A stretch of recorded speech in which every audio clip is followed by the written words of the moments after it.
morning to everyone. Welcome to English Seminar by PPD Kramat.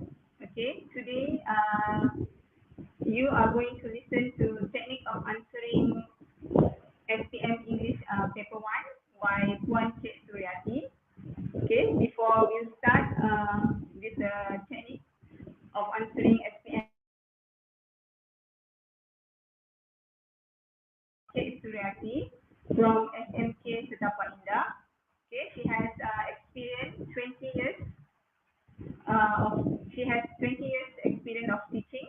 Okay, she is also Jurulatih Utama for Zone Kramat since 2015. She has given a lot of talks about technique of answering SPM questions. Okay, without further ado, I would like to invite Che Suriyati to give her talk. Okay, thank you very much. Che Su? Che Su, I cannot hear you. Thank you, Mr. Person. Okay, Assalamualaikum warahmatullahi wabarakatuh. Good morning, everybody. We meet again this time for the second time. I hope everybody is fine. I hope everybody is doing well outside. Okay, please take care of yourselves. Stay safe, yeah? All right, today we are going to continue with our revision. I would like to call this as a revision, all right? For paper 1 first, okay? Later on, if we have a chance, we're going to share paper 2 later, okay? All right, paper 1. Everybody knows that paper 1 is more difficult than paper 2, right? Hi, Kimberly. Hi, Adriel. Hi, everybody. Hi, Marcus. Okay, thank you for being here. Okay, without further ado, let's continue, yeah? Okay, let me share my screen.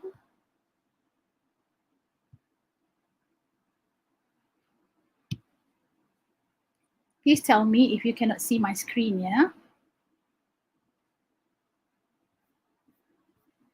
Okay. All right. So today we are going to focus on paper 1. Okay. I try to make it as simple as I can to ensure that you will understand what I'm going to talk about, because this is quite a heavy paper, right? Even some of my students were telling me that, teacher, paper 1 is killing us, teacher. Yes, I know. But there are ways, there are steps, there are techniques that we can apply in order to help you to get marks. Okay, please, right? Okay, and I have to tell you also that most of my materials were taken from my own studies, from modules from other states. Okay, I have read Kedah module, Johor module, Perak module, Pahang module, Penang module, Melaka module, almost all modules available on the internet. Okay, I have studied all, and I have tried to comprise, I have to try to summarize it into today's presentation. I hope this presentation, our revision today, will benefit you. Okay, all right. First thing first, let's see. Why? Have you ever thought that we speak of a goose and many geese, but why? Okay, why should the plural of moose is not a miss, right? This is English, right? Okay, I have a few here today. Okay, second one. I saw a mouse, one mouse, a small mouse, okay? But you saw many mice. Many mice. Singular mouse, plural mice. Then why can't I say I have a house, one house, and you have many highs? The plural form for house is houses, right? Why not highs? Why make it difficult for us, right? Okay, next one. If the plural of men is always men, why shouldn't the plural of pen be pen? Right? Have you ever given a thought of these statements, these sentences? Okay, next. I speak of a foot and many feet, but why is the plural of boot is boots and not beat? The plural of that is those, but why can't the plural of hat be hose? Isn't it easier for us to remember if it's given in the same context, right? But this is English. This is what we call English. Okay, the masculine pronouns are he, his, and him. But can you imagine the feminine pronouns as she's, and she? Doesn't it sound very weird? Okay, so this is all English. Okay, English is tricky, but if you understand the concept, if you follow all the lessons given by your teachers, you will understand. You will understand it easily on how to go about these concepts. Okay, basically what I have showed you just now are all about grammar, right? Okay, why do I focus on grammar today? Because in order to have good marks for writing, grammar is one of the most important criterion that has been considered when the examiners are giving you marks. Okay, all right, let's revise. SPM paper 1, everybody knows it is only given 1 hour and 45 minutes. Directed writing 35 minutes and continuous writing 50 minutes, right? So you have to manage your time well. Okay, you have to plan, you have to write, and please make some time to edit. It is very crucial step for you to spend some time to edit your writing, because at that time you will realize your grammatical errors. You can have a chance to edit, to improve the vocabulary, to have Concept 2, there is a question. okay. Okay. Teacher, kalau tak boleh jawab semua, kena fokus kertas 1 atau kertas 2. Oh, tak boleh jawab semua. Okay, sebenarnya if you wanna pass, you kena jawab dua-dua kertas. Okay, untuk kertas 1 memang nampak susah, tetapi ada cara dia untuk bantu awak jawab paper 1 tu, especially directed writing tu, dengan paling minimum untuk dapat markah. Okay, awak buat awak dapat. Jadi sekurang-kurangnya cubalah menjawab directed writing sehabis baik, dan continuous writing tulislah setakat mana yang awak mampu. InsyaAllah, tak banyak sikit, insyaAllah akan dapat markah. Seboleh-bolehnya cuba. Janganlah hantar kertas kosong, langsung tidak mencuba, kan? Okay. Oh ya, I need to tell you here, from the previous session, I have received a few requests from students. They would like me to use Bahasa Malaysia in between. Okay, so I will try my best. If you don't understand, you can ask me in Bahasa. I will explain in Bahasa. Okay, all right. So I will continue. Okay, the basic concept of directed writing is you need to understand how many types of directed writing. Okay, because only these 5 types will be asked in SPM. Okay, not all 5, but only 1. Okay, so you have only report, article, speech, informal letter, and formal letter. Okay, so each type has its own criterion.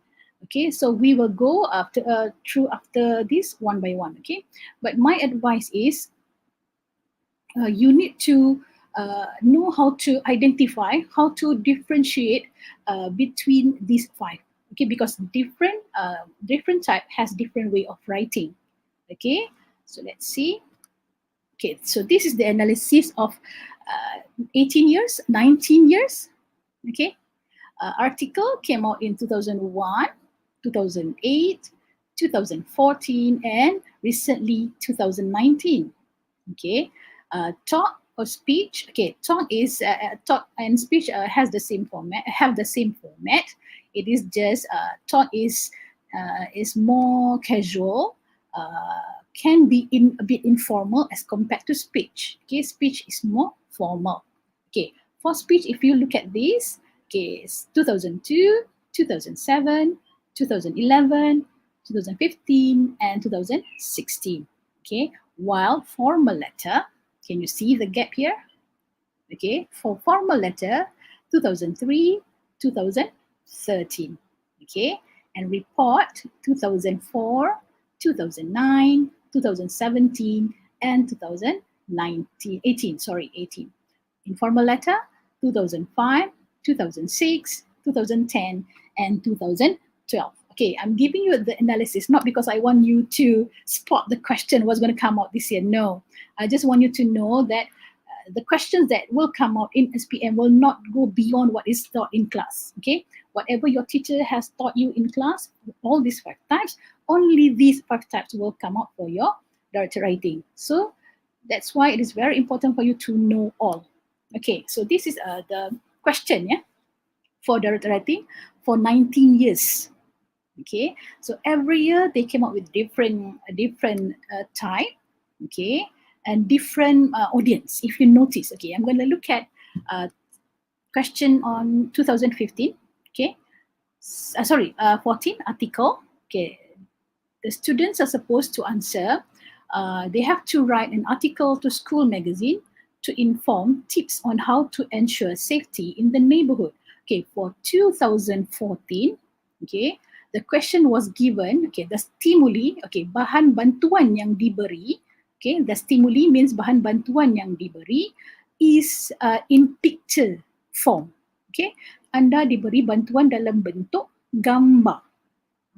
Okay, so you have to know that the stimuli can be given in many types, okay, in many forms. It can be in picture forms, it can be in note forms like the usual ones, okay, or it can be in a table form, a diagram. So you have to be prepared for this. So don't be surprised when you read the question, when you look at the question this year, and it is not the same as what you have been given before. Okay, so you need to familiarize yourself with picture, with notes, with diagrams, with tables. Okay, for 2019, also an article. So students need to write to school magazine about an event the student herself or himself have recently joined. So if you look at the questions, okay, the questions are all about things that are close to you, things that you have an idea to write about, things that you happen to hear before. Okay, so it is not something that is beyond, that is outside of this world. So that's why I said try as much as you can to answer. Okay, all right, next. Okay, what do you need to know? What is it being tested in directed writing?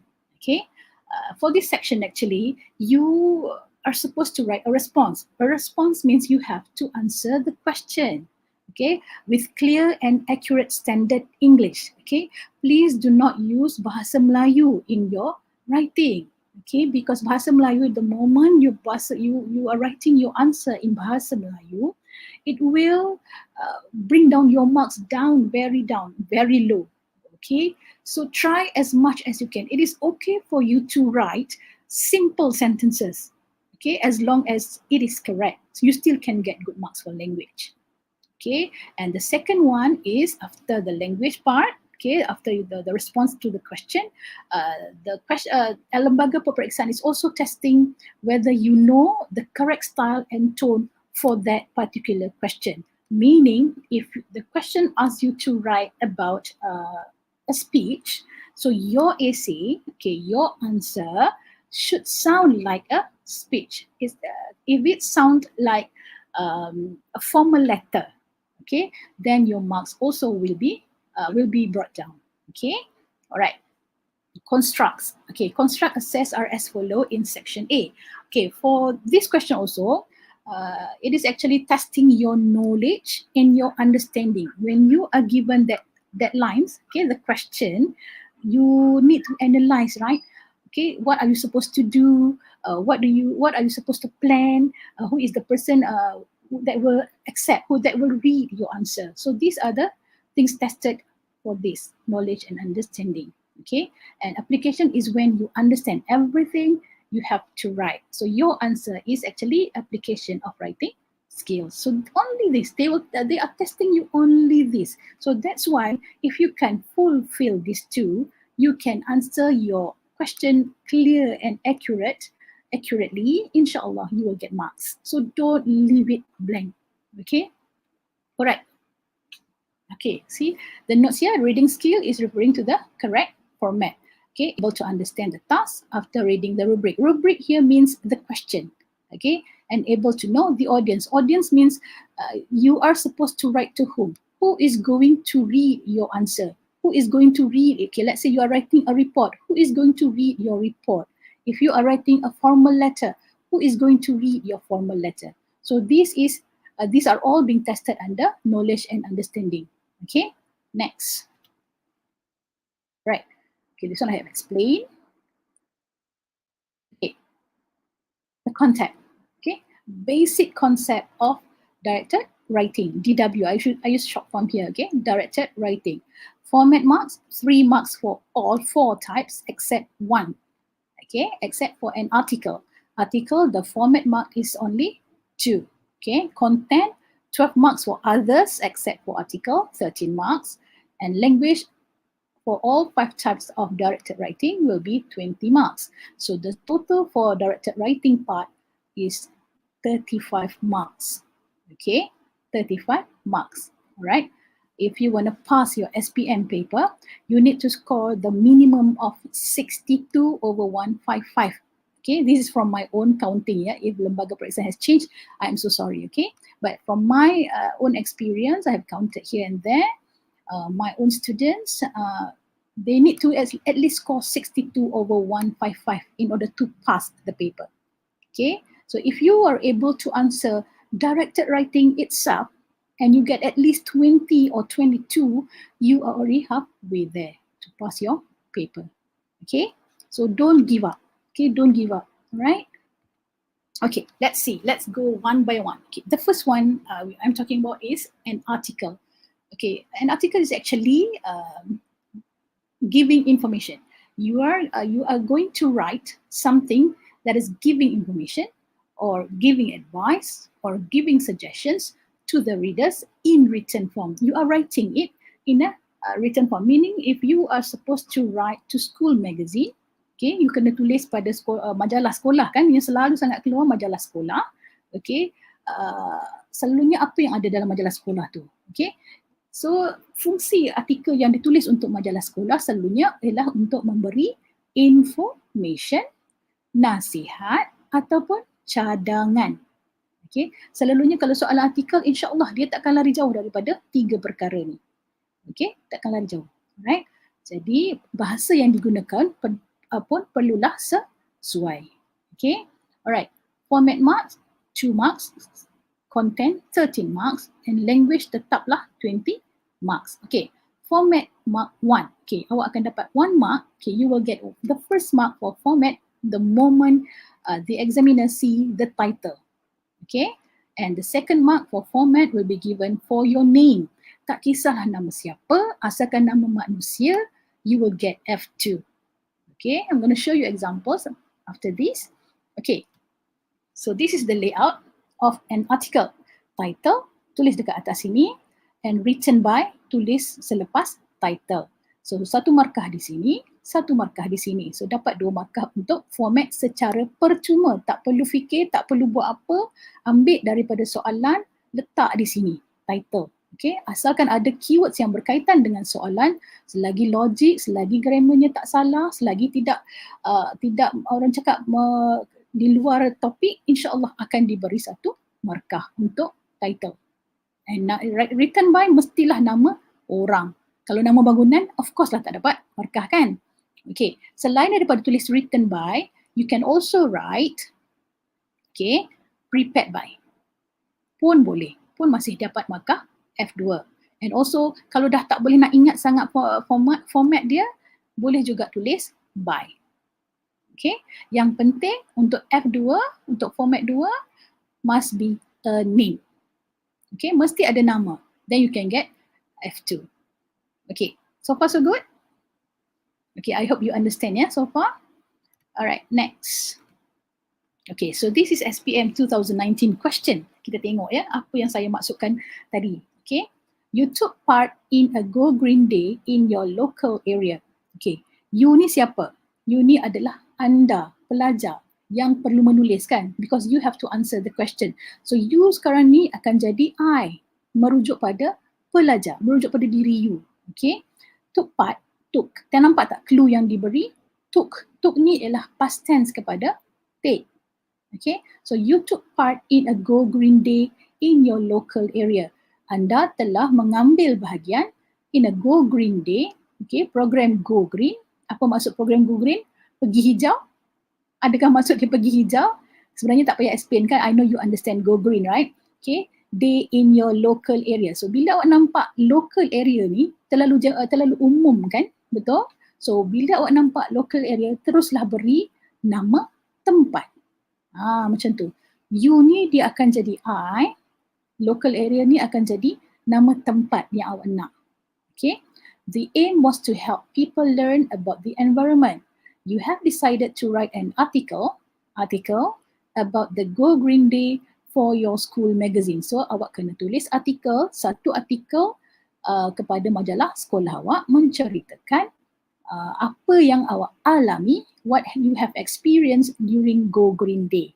So dia Go Green Day maksudnya hanya sehari. Kalau dia lama dia akan tulis a week ke, dia akan tulis a month ke. Tapi sekarang ni the keyword here is day. So hanya untuk satu hari. So it can be, okay. So daripada situ awak kena mula berfikir. Okay. Day ni dia boleh jadi pagi, morning, 8 to 10 kalau nak sekejap. Tapi bila you buat masa pendek, maksudnya benda perkara yang akan ditulis adalah sangat limited, kan? Try to explain. Okay. Question. There's one question here from Iskandar. Teacher, in the writing, they have given a few points. Sometimes the point is advanced words. How can we use the advanced words to make a sentence and get the point? Advanced means difficult, right? Difficult word. You don't understand that difficult word, right? Okay. First of all, you need to try to understand the question. Okay, like this question is about Go Green, betul?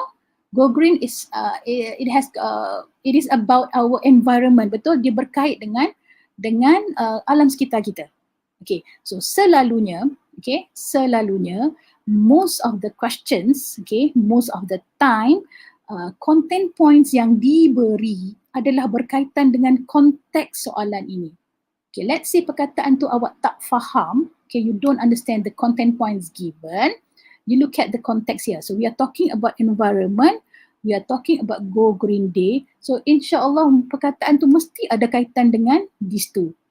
Okay, so bila kita dah, lagi satu cara, we can imagine, on that day, apa yang berlaku? Okay, perkataan tu boleh relate dengan aktiviti yang mana? Or kalau tak boleh nak fikir sangat, tak boleh nak faham sangat, the best thing you can do is just write a sentence.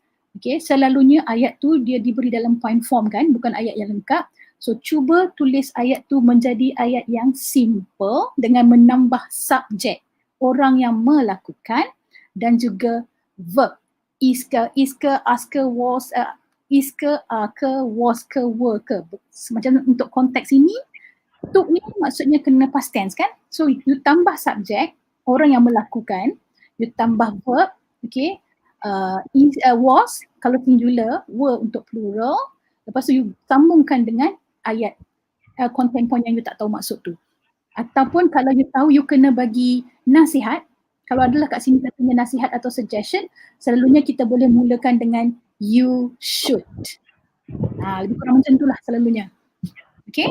Okay, I hope that will answer the question just now. There's another question, from Faizal. Okay, Faizal asked, teacher, the title and by atas sekali ke atau bawah sekali cikgu? Okay. By. For an article, digalakkan untuk tulis mula-mula sekali. Macam kita baca surat khabar kan, kat mana kita jumpa tajuk dia, dekat atas kan. Jadi untuk menyenangkan awak, untuk awak menyelesaikan tugas yang paling mudah, format tu kita tulis siap-siap. Make sure awak dapat siap-siap, lock siap-siap markah format tu. So tulis siap-siap dekat atas sekali. Okay? Does that answer the question? Okay. So can I continue? Yes. Alright. Okay. Like I said just now, in the question, walaupun awak tengok this only 2-3 sentences here, there actually banyak sangat maklumat yang berguna dalam soalan ni. Okay. So yang pertama sekali ni, nampak tak Go Green? So kita tahu everything, content ni mesti merujuk pada Go Green. Okay, Go Green ni maksudnya menghijaukan alam kan, betul tak? Kita nak jaga alam sekitar kan. So ini adalah konteks tentang penjagaan alam sekitar. Jadi automatically kita tahu point-point kat bawah ni mesti berkaitan dengan alam sekitar dan mesti berkaitan dengan go green. Macam mana nak menghijaukan alam sekitar. Okay, so next, ini adalah contoh tajuk yang boleh ditulis. Yang paling mudah, go green. Ambil daripada mana? Ambil daripada soalan kan? Betul tak? So go green, terus dapat satu markah. As simple as that. Okay, by Amelia Arshad. 2 markah siap, lock untuk markah format. Tak payah nak tunggu sampai hujung kan baru nak dapat markah format, tak payah. So straight away settle the first thing untuk markah format. Okay, second sample. Okay, ini kalau macam nak panjang sikit kan. Go green day at my school.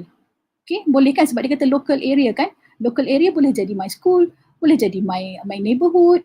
Okay, kawasan perumahan saya, boleh jadi kawasan perumahan sebelah, tapi mesti berkaitan dengan local area. So ini pun dapat satu markah. Written by, of course, dapat satu markah as long as we see a name here. Okay, we see a name here. Okay, and the third sample, my amazing experience. Kenapa tak dapat markah dekat sini? Sebabnya dia tidak menyatakan dengan jelas experience tentang apa.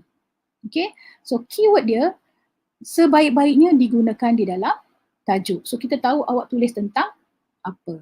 Okay, so sebab nama dia betul, dia masih dapat satu markah. Okay, so faham untuk dapat markah format bagi artikel? Sangat mudah kan? So tak payah nak pening-pening, ambil je daripada soalan. Okay, so next. Okay, kita masuk report pula. Okay, kita masuk report pula Okay, report, the function is to give information to a particular person or group. Okay, report ni ialah laporan kan. Kita ada laporan polis, kita ada laporan tentang kejadian, laporan dalam surat khabar tu pun kadang-kadang boleh jadi laporan kan selain pada artikel. Okay, selalunya laporan ni, okay, report selalunya formal. Okay, ditulis secara formal dan tepat. Dia tak ada nak tulis benda-benda mengarut macam elaboration dia terlalu panjang ke, tak ada. Dia nak formal dan concise. Okay, the content is inclusive of facts and opinion. Selalunya report ni dia akan ada fakta, dia akan ada jumlah, dia akan ada nombor. Okay, dan akhir sekali selalunya dekat bahagian suggestion, dekat bahagian solution, dekat bahagian penyelesaian tu boleh masukkan opinion. Okay, apa yang dapatan awak daripada kejadian tu, apa dia yang awak nak sampaikan. Okay, so untuk SPM punya level, okay, you need to at least know for these 4 types of report. Okay, newspaper report, report of an incident, report of an event or activity, ataupun report on a survey. Okay, lepas tu the format marks sama juga, 3 marks, content 12, language 20 marks. Okay, so you akan dapat F1, markah pertama untuk format bila you menulis penerima report tersebut. Okay, penerima report tersebut. Okay, dekat soalan dia akan cakap siapa penerima report tersebut. Selalunya yang paling famous, principal, teacher advisor, manager, director. So tulis, okay, tulis dekat dalam essay awak tu perkataan tu ni, TO, lepas tu letak punctuation ni, double semicolon ni, lepas tu tulislah position. Okay, position, jawatan orang yang akan menerima report awak. Okay, lepas tu kalau nak tulis nama, barulah tulis nama. Okay, so dekat sini, dekat tu ni, mesti ada nama position. You must write the position of the person who is going to receive your report, who is going to read your report. Okay, and then you can write the person's name if you want to write. Kalau tak tulis pun tak apa sebenarnya, because position tu penting. And the second thing yang penting juga ialah nama. Katalah awak tulis untuk sekolah kan, so mesti ada nama sekolah. Kalau tidak, nak tulis kepada pengetua sekolah mana. Okay, so the simplest one will be to the principal. Okay, comma, letakkan bawah dia SMK, nama sekolah. Cukup, dah dapat satu markah. As easy as that. Okay, if you want to get F2, format 2, okay, from, tulis from dekat dalam report awak tu. Selepas yang tu tadi tu, selang satu baris, tulis from. Okay, from ni is the one who is writing the report. Selalunya, okay, usually in the question, they will mention who is supposed to write the report, a secretary, a committee member, a head prefect. So tulis, okay, sama juga dekat sini kita nak nama. Kalau dekat position, dekat F1 kita nak position dulu dengan sekolah, dekat from ni kita nak tengok nama. Siapa yang tulis report ni?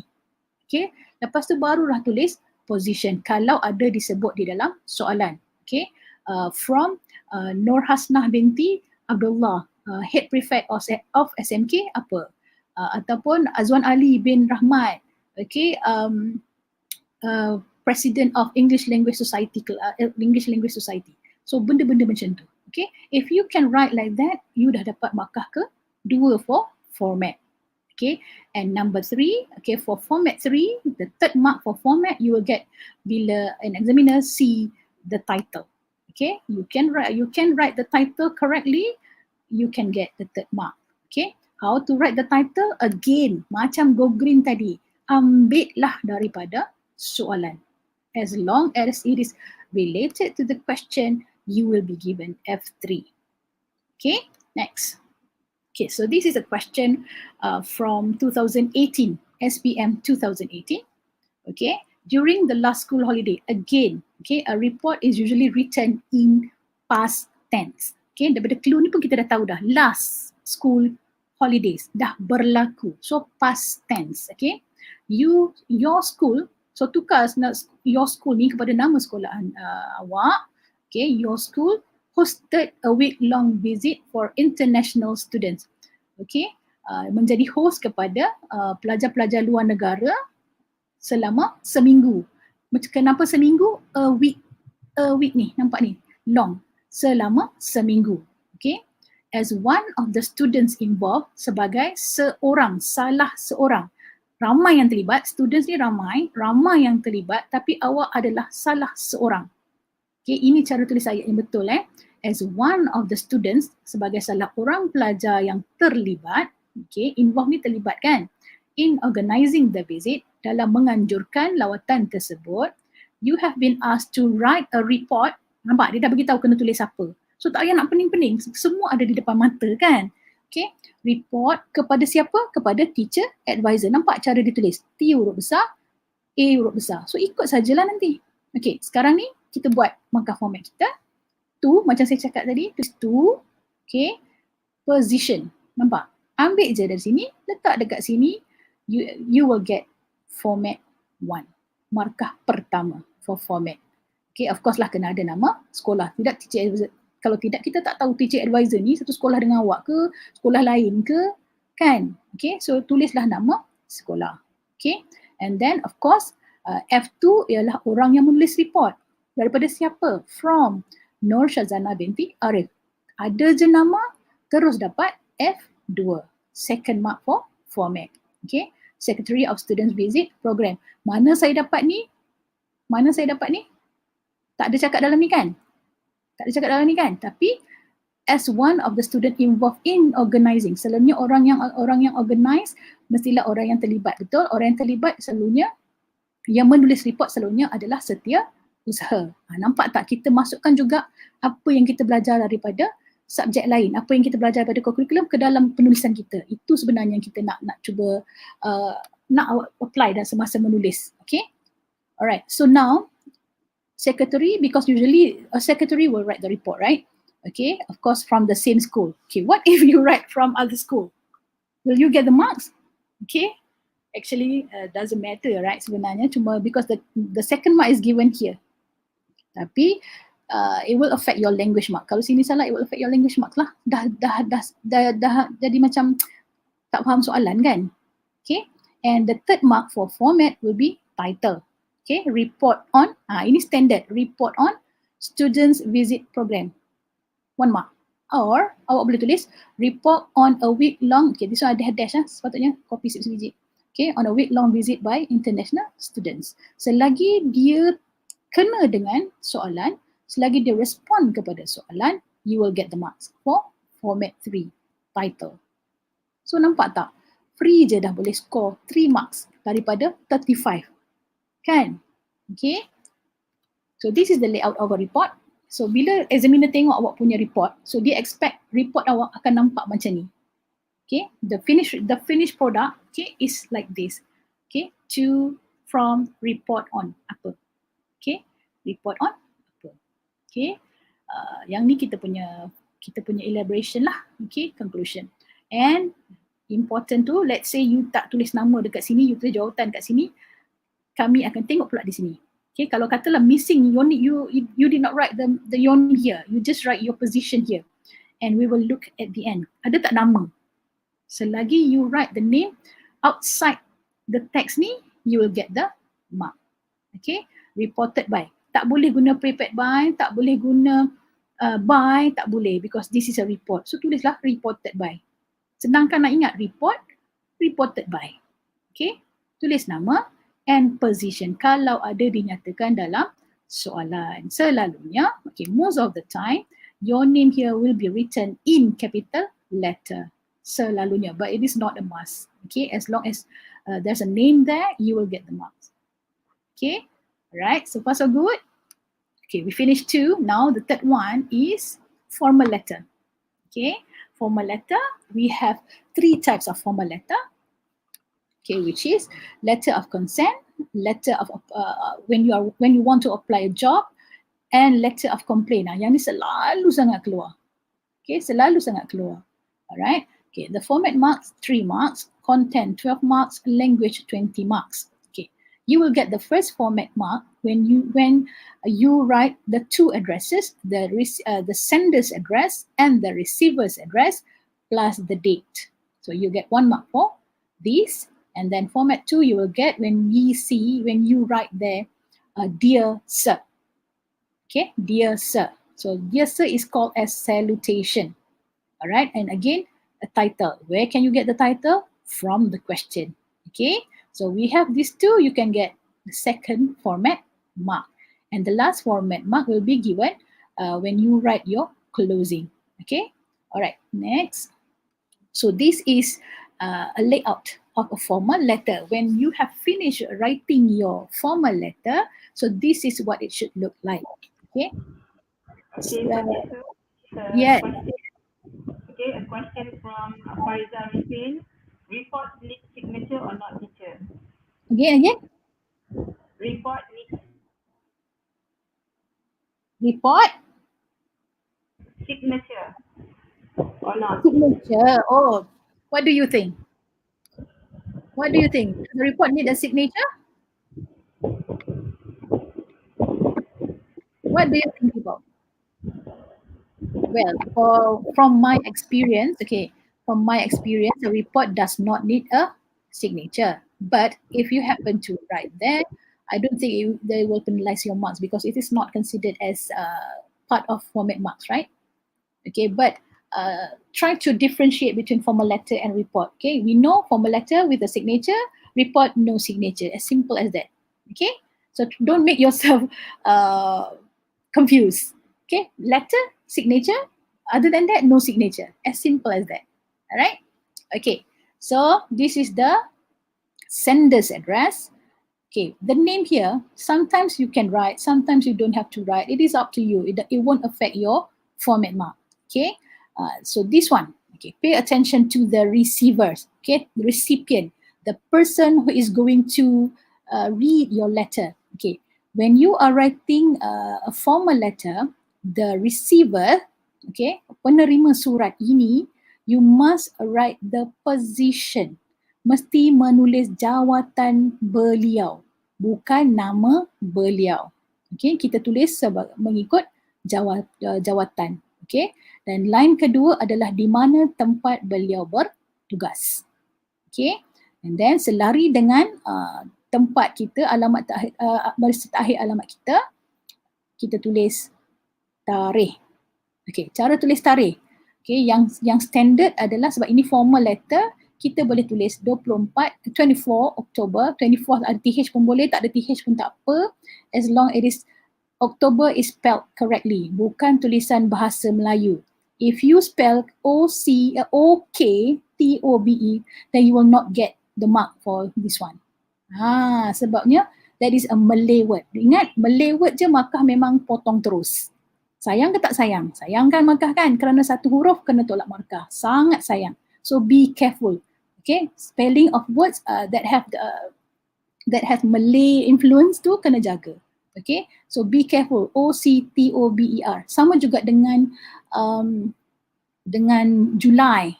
Okay, sometimes you write bahasa Melayu here, Julai. Of course, you will not get the format mark. Okay, cannot be any Malay words here in bahasa Inggeris AC. Okay, except for those that is officially accepted. Okay, like orang utan, nasi lemak, those are actually accepted. Okay, officially accepted. Other than that, try not to write bahasa Melayu. Okay. Okay, so this is what we call salutation. Okay, one student asked me, teacher, if I know the person receiving my letter is madam, can I write madam? What do you think? Actually, it's okay. You can write dear sir or dear madam, just one. Okay, but I advise my own students to write dear sir. Doesn't matter whether you know the gender of the person, a female or male, it's okay. Just write dear sir. Okay. All right, and then write the title. Where do you get the title? From the question. Okay, so this is the standard sentence for you to start your formal letter with the reference to the above matter. Apa maksud above matter ni?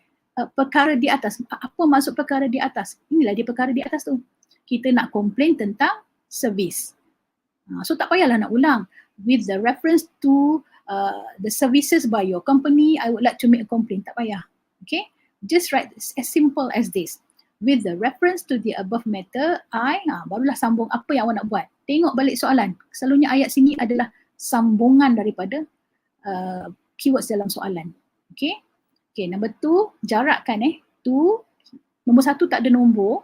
Okay, you don't have number for number 1. Okay, but you have number for number 2, for second paragraph. You write number 2 here, tap sikit, okay, leave a space a bit. Then you start your new paragraph. Okay, usually the first word here will be linkers. Okay, right. We have another question. Okay. From Adnan Ali. Can I write here, madam / sir? Oh, you want to write both? You want to write both? Why do you want to write both? Okay.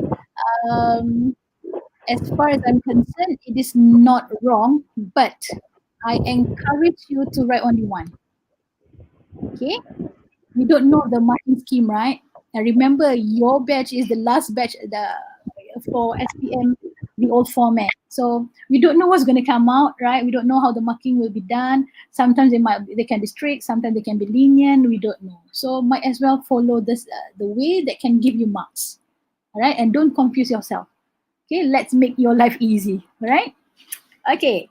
Remember, number 2, space, then write your paragraph. Number 3, space, your paragraph. And usually, for your last paragraph, formal letter, you will write your hope. What is it that you expect the person to do? What is it that you expect the person to react? Okay, if you are complaining about the service here, okay, of course, you will expect them to take action, right? So, benda-benda ni, okay, these phrases, these sentences actually you can memorize. Okay, but make sure you memorize ayat yang boleh masuk apa saja soalan. Jangan nanti awak memorize yang tentang komplain tentang servis, tiba-tiba soalan yang keluar ialah komplain tentang makanan ke tentang benda lain ke kan. Jadi make sure yang you hafal tu boleh masuk dengan apa sahaja soalan yang keluar.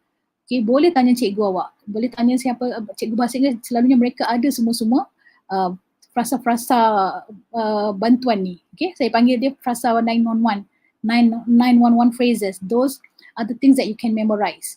Okay, because formal letter is quite difficult because you have a restricted language. Okay, because it should be formal, it should be concise, it should be accurate. Dia tak ada nak bubuh figurative language, dia tak ada nak bubuh descriptions of in detail sangat, tak ada. Okay, and then you write thank you. So this is what I mean by closing F3, format 3. Starting from here, thank you, And formal letter hanya menerima yours faithfully ataupun yours truly. Okay, yours sincerely tidak dibenarkan untuk surat formal. Not allowed for formal letter. Okay, so just remember yours faithfully ataupun yours truly. Senang nak eja. Okay, T-R-U-L-Y, yours truly.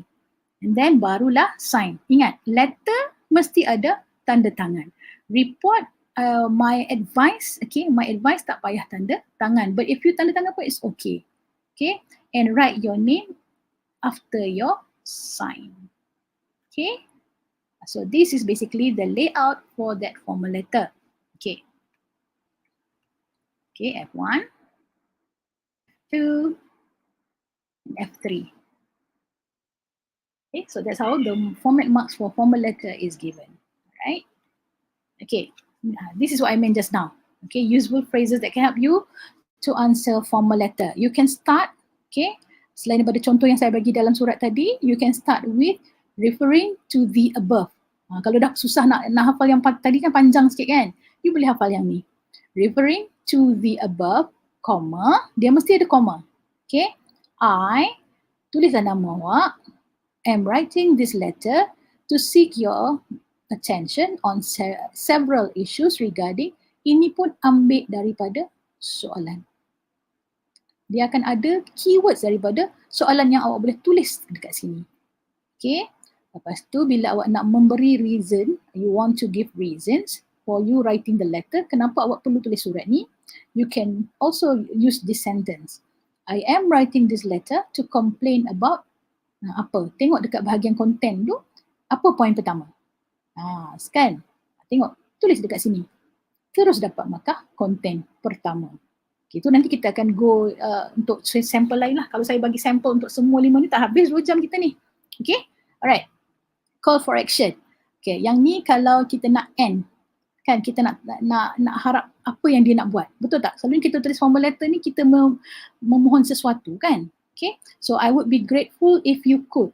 Saya sangat bersyukur kalau tuan boleh apa yang awak nak daripada dia. So ini pun boleh ambil daripada soalan. Sebab tu saya kata soalan tu sebenarnya ada macam-macam important information, macam-macam maklumat penting. Alright? And closing remarks, ayat sebelum awak nak tulis yours faithfully tu, you can end your letter by writing, thank you for your consideration or thank you for your time. So nampaklah sopan, maksudnya dah nak berhenti tulis surat. So awak mengucapkan terima kasih. Terima kasih di atas ni. Thank you for your consideration. Terima kasih di atas pertimbangan tuan. Thank you for your time. Terima kasih pada masa yang tuan luangkan untuk membaca surat ini. Okay, so pilihlah salah satu. Alright. So at least bila awak menjawab formal letter tu adalah sikit ayat-ayat di dalam jawapan tu. Jangan hantar kertas kosong. Terus tak buat apa-apa. Memang sangat rugi. Okay, sebab benda ni benda yang boleh ditulis kepada banyak jenis surat rasmi. Okay. Formal letter ni surat rasmi kan. Alright, next. Okay, kita bila ada formal letter, we also have informal letter. Informal letter ni senang sikit daripada formal letter because usually you write informal letter to your pen pals, to your friends, to your relatives, to your family members. Jadi bahasa dia tak adalah orang kata restricted sangat. Okay, you are free to write using informal language. You can write contractions in your informal language. Okay, but other types of essays not advisable. Alright, so there are three types of informal letter. We have letters to family members, letters to friends, letters to pen pal. Alright, okay, the format mark for informal letter 3 marks, content 12 marks, and language 20 marks. Okay, yang berubah hanyalah format dengan content je kan kalau kita perasan. Language is forever and ever 20 marks. Okay, alright, how do you get your format 1? Okay, when we see the address, it's not the addresses, it's only one address. Okay, so this is my typo error. Only one address, the sender's address and also the date. Okay, salutation, okay, sama juga salutation kena ada dia siapa yang akan terima surat tersebut. Okay, my advice is to write a name also. Kecuali lah you are writing the letter to your mom. Dalam soalan tu memang dah cakap, tulis surat kepada ibu anda, then baru you tulis mom. Kalau kepada friends, tulislah nama. Kepada pen pal, tulislah nama. Okay? And then closing. Sama juga macam tadi, ada closing dia. The closing will give you 1 mark for format. Okay? Alright, so this is your letter, what your letter should look like bila dah habis tulis surat. Okay? Your name, your address, and the date. Again, sama juga, tarik. Nak tulis macam ni pun boleh. If you wanna write numbers pun boleh. Okay? Alright, because this is informal letter. Okay, so this is the salutation. Okay? Oh, sorry. So this is the salutation. Okay? Tulislah nama. Masa ni lah nak tulis segala nama yang awak suka. Dia Siti Nurhaliza, dia Justin Bieber, dia Robert Downey Jr. You write whatever name you want to write selagi logik. Okay, janganlah pergi tulis dia bangunan KLCC. Salah lah pula kan. Okay, so make sure it is logical jugalah dengan nama orang. Okay, if you are replying a letter, okay, awak nak balas surat yang awak dah terima, you will start with I have just received your letter. Okay, tapi kalau awak baru nak menulis surat kepada orang di dalam soalan tu, okay, you will start with dengan tanya khabar. Okay, biarlah orang kata klise, dah selalu sangat start surat dengan tanya khabar. Lebih baik tulis daripada tak tulis kan. Okay, lebih baik tulis yang guarantee betul daripada awak tulis yang ambitious tapi salah. Okay, so hi, how are you? Boleh start macam tu, as simple as that. As long as awak menulis. Konsep dia sama macam menulis email. Cuma untuk direct writing, advisable, length yang awak digalakkan, encourage to write is 1.5 pages. 1.5 page. 1.5 muka surat. Satu muka surat depan dengan muka surat belakang tu setengah muka surat. So 1.5 page is the ideal one for directed writing. The number of words lebih kurang 250 words. Okay, you don't write directed writing sampai 7 muka surat. You don't write directed writing until 5 to 6 pages because it will be like overdue. Okay, so we don't want that for directed writing. Okay, because apa yang diuji di sini adalah clear, accurate and concise, right? So kita nak memenuhi kehendak itu, kehendak soalan tu. Okay, so tak payah nak pening-pening buat sampai 7 muka surat ya. Okay. And then macam saya cakap tadi, kalau tadi sebelah formal letter, everything is on the left, betul? Kat sini, on my left, okay? But informal letter, only salutation on your left. The rest semua di sebelah kanan. Okay? You will end your letter by saying yours. Nampak? Dia bukan your ya, dia mesti ada S. Yours sincerely. So ini standard closing for informal letter. And tulislah nama. Bagilah examiner faham apa awak tulis kat sini, nak tanda tangan awak tu. Kalau tulis yang macam doktor berbelit-belit tu, macam mana examiner nak pastikan memang ini yang awak lah orang yang menulis surat tersebut. Okay, so try to write your name here clearly. Okay, alright, clear? Okay, now speech or talk. Macam saya bagi tahu tadi, like I mentioned earlier, speech is more formal. Talk is more casual. Okay, more casual. Alright, types of speeches or talks. Okay, we have farewell, selamat tinggal. Welcoming, mengucapkan selamat datang. We have thank you speech, nak ucap terima kasih. We have informative, kita nak cerita tentang cara-cara nak hidup sihat. Okay, healthy, how to have a healthy lifestyle. Ataupun kita nak bagi nasihat, kena stay at home bila kita nak hadapi COVID. So those are the types of speech that can be tested, okay, for directed writing. Okay, the format marks 3 marks, content 12 marks, language 20 marks. Sama je kan? So yang lain tadi hanyalah artikel. Senang nak ingat kan markah format? Okay, you will get F1 when you say the greetings. Okay, paling simple, paling mudah. Okay, tengoklah soalan. Adakah soalan itu berlaku di waktu pagi? Kalau dekat sekolah, tentulah pagi kan? So you can always write good morning. Okay, but let's say the question, dalam question to mention the speech is given during a night camp. Pergi camping dekat luar, lepas tu malam ada perjumpaan malam, so kenalah good evening, bukan good night. Good night tu kita nak tidur. Jangan tersalah pula. Okay, good night kita guna untuk tidur. Tapi kalau kita kena when we have to give a speech or a talk during dinner, we can use good evening. Okay, so you'll get 1 mark for that. Alright. Lepas tu format 2, when you write the purpose. Purpose ni merujuk kepada why are you giving this speech? Contohnya tadi macam tadilah, to have a healthy lifestyle. So I am giving this speech, I am delivering this speech because I want to give advice on how to live a healthy lifestyle. So terus dapat markah 2. Purpose ni ialah tujuan awak memberi ucapan tersebut. Okay, and finally, thank you. Terima kasih. Okay, last sekali. Bila kita nak konon-konon nak turun daripada pentas tu kan, kalau dekat assembly we want to go down, we say thank you. Perasan tak bila principal bagi ucapan dia akan end dengan thank you. Itulah maksud dia, sama je. Okay, next. So this is how your speech should look like when you answer in your SPM. Okay, see, jumpa je good morning terus dapat F1. Okay, if you want to write something like this, okay, good morning to the principal, teachers and friends, okay, you kena follow the protocol. Apa maksud dia follow the protocol?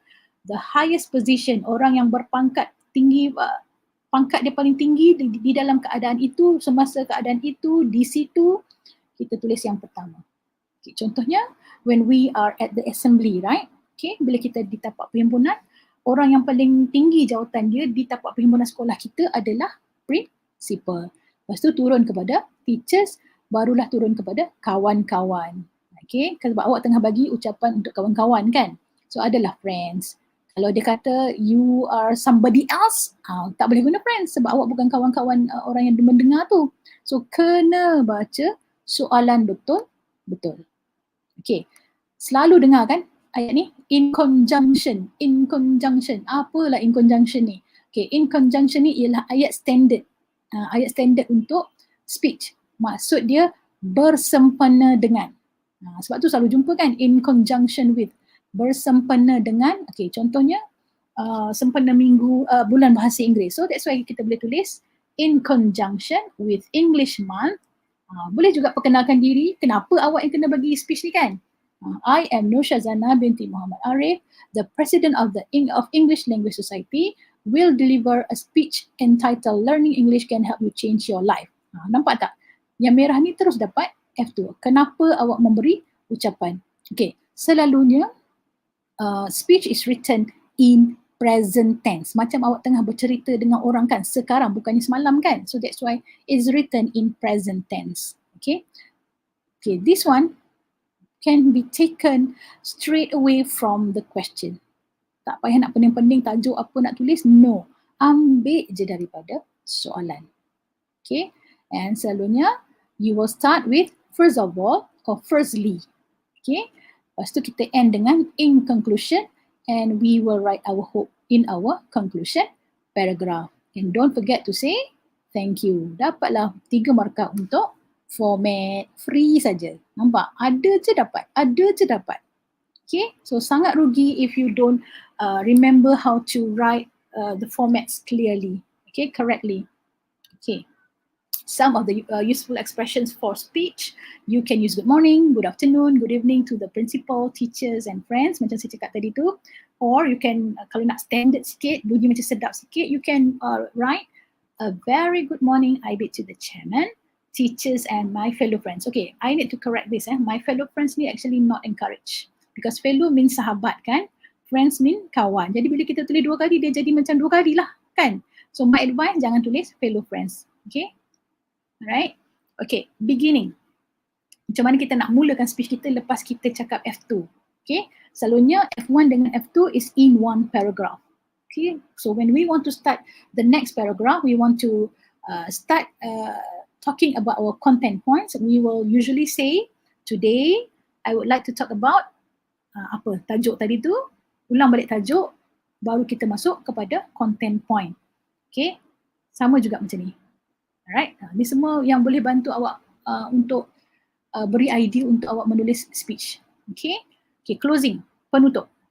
Sama juga, perasan tak kebanyakan penutup formal letter ke, informal letter ke, report ke, speech ke kan, artikel ke, selalunya penutup adalah I hope.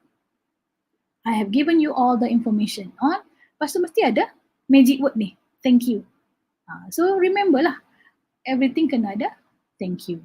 Okay, finally let me end my speech by ulang balik tajuk, restating learning English will change your lifestyle. Thank you pun boleh. Okay, sometimes your conclusion paragraph tak perlu panjang-panjang pun. It can be 3 sentences, it can be 4 sentences only. Okay, alright, so now since this is the last sample, so we are going to analyze. Okay, macam mana cara nak jawab directed writing, one of the samples. Okay, so I purposely chose SPM. I purposely chose SPM 2016 because I think this is something different from what your teacher has been given, have been giving you in school. Okay, they usually give you in point forms, right? So this is something like a table. Okay, so this is SPM 2016. Your teacher, nampak dia start dengan your teacher. Okay, your teacher is organizing. Nampak tak perkataan organizing ni? Berapa kali dah kita jumpa perkataan organizing ni? Banyak kali dah kan dalam soalan SPM. So organizing ni kena faham, kena ingat maksud dia. Organizing means menganjurkan. Okay, organizing means menganjurkan. Kena faham perkataan-perkataan yang selalu keluar. Okay, kalau dalam term bahasa Inggeris dia frequently used, selalu sangat jumpa.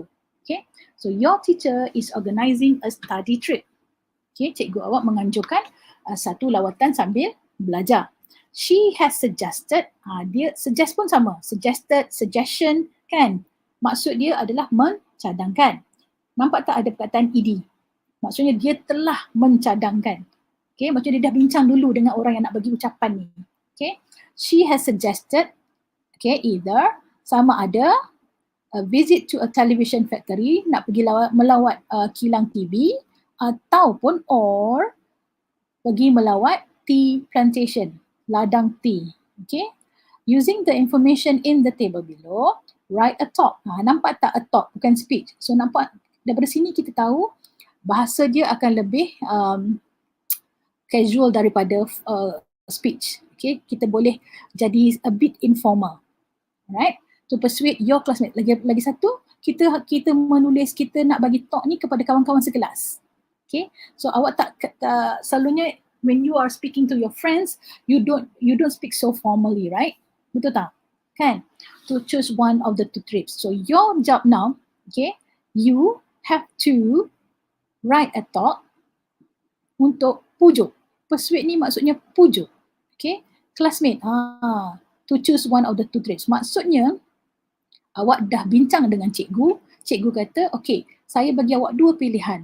Nak pergi tengok kilang TV ataupun nak pergi tea plantation. Okay, sekarang ni awak kena bincang dengan kawan-kawan sekelas nak pergi trip yang mana. Okay, tapi look at the next notes. Okay, in your talk, you should. Nampak tak? Perkataan should. Sepatutnya. Okay, seharusnya. Okay, describe all the details of the two traits. Maksudnya, bila jumpa perkataan all ni, you have to use all. Tak boleh tinggal satu pun. Okay, nak dapat markah kena guna semua. Okay, state. State tu bukan negeri ya. State tu maksudnya nyatakan. Which trip you think is more suitable? Maksudnya kena ada ayat dalam esei awak tu menyatakan awak telah membuat pilihan. Okay, I think the more suitable trip is DM Television Factory. Cukup. Dah dapat satu markah dekat situ. So kena understand the keywords. State maksudnya nyatakan. Okay, suggest one. Nampak? Jumpa lagi perkataan suggest. Sini suggest, sini pun suggest. Mencadangkan. Cadangkan satu. Dia nak satu je. Students will learn from the trip. Okay, when you see the word will learn. Okay, will learn. Okay, and this is a study trip.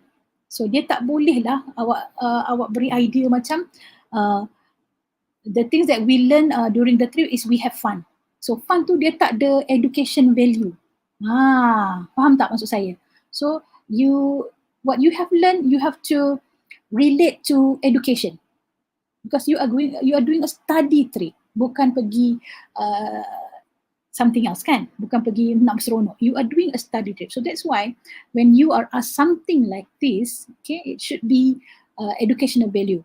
I have learned how the ways to how the tea is being planted. So okay, dapat satu markah. Ataupun I have learned that it is difficult to assemble a TV. Pun so benda yang educated, related to education, baru you can get this 1 mark. If you write, oh I am going there because I want to have fun, memang tak dapat markah. Okay, so insyaAllah next time if you happen to see this type of question, letak dalam kepala, letak dalam ingatan awak tu something to do with education. Okay, so now let's analyze. Alright, perasan tak? For all directed writing questions, you will have this note at the end of the question. When writing the talk, you must use an appropriate greeting. Ini sebenarnya adalah panduan. Okay, macam mana? Kadang-kadang ada antara awak yang tak boleh nak ingat format punya markah kan? Kat mana dapat markah F1, F2, F3, banyak sangat nombor cikgu tak ingat. Okay, you can refer to here. Dia bantu awak pula. Dia kata kat mana dia nak bagi F1, kat mana dia nak bagi F2, kat mana dia nak bagi F3. Okay, use an appropriate greeting. Betul tak greeting tadi? F1. Okay, purpose F2 and closing F3. Nampak tak? So tak ada alasan awak tak dapat markah format.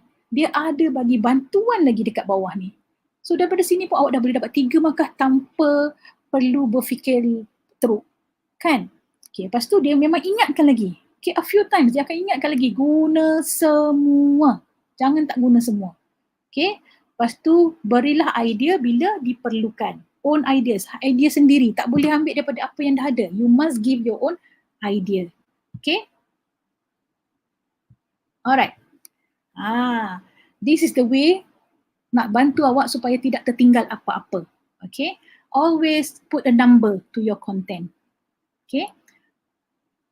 Macam mana kita nak tahu kat mana nak letak nombor? Kenapa tak letak kat sini cikgu? Kenapa tak letak kat how far? Kenapa tak letak dekat how long? Because if you notice, dia buat perbandingan, comparison. Betul? Dia buat comparison, dia nak compare DM dengan tea television pula, tea plantation. Okay, so cara paling mudah untuk kita nampak perbandingan tu ialah dengan memberi perbezaan daripada keyword yang sama. Okay, contohnya far. Far ni jarak kan, jauh kan. Okay, berapa jauh? Okay, kalau DM 2 km je. Kalau SLT plantation 250 km. So bila kita boleh tunjukkan perbandingan atau perbezaan ni, lagi senang untuk kita. Okay, kita boleh bagi elaboration yang lebih senang sebab kita bercakap pasal keyword yang sama iaitu how far. Okay, sama juga dengan how long. How long ni berapa lama? Okay, yang ni 1 day, DM television 1 day. SLT plantation 2 days and 1 night. Okay, sebelum bila awak dah habis baca soalan, awak kena decide siap-siap. Awak nak pilih yang mana? You want to go to DM television factory or you want to go SLT plantation? Katakanlah you have decided, okay saya nak pilih ni lah cikgu, saya suka pergi kilang TV. Okay, so cara paling mudah nak dapat markah, okay, dengar okay, dia bagi keyword how far. How far ni ialah berapa jauh, betul? Okay, perkataan lain bila kita tulis ayat ialah distance, jarak, betul? Okay, so awak boleh tulis ayat yang paling simple nak dapat markah ialah dengan firstly, the distance of DM television factory from our school is 2 kilometers away. Terus dapat 1 markah.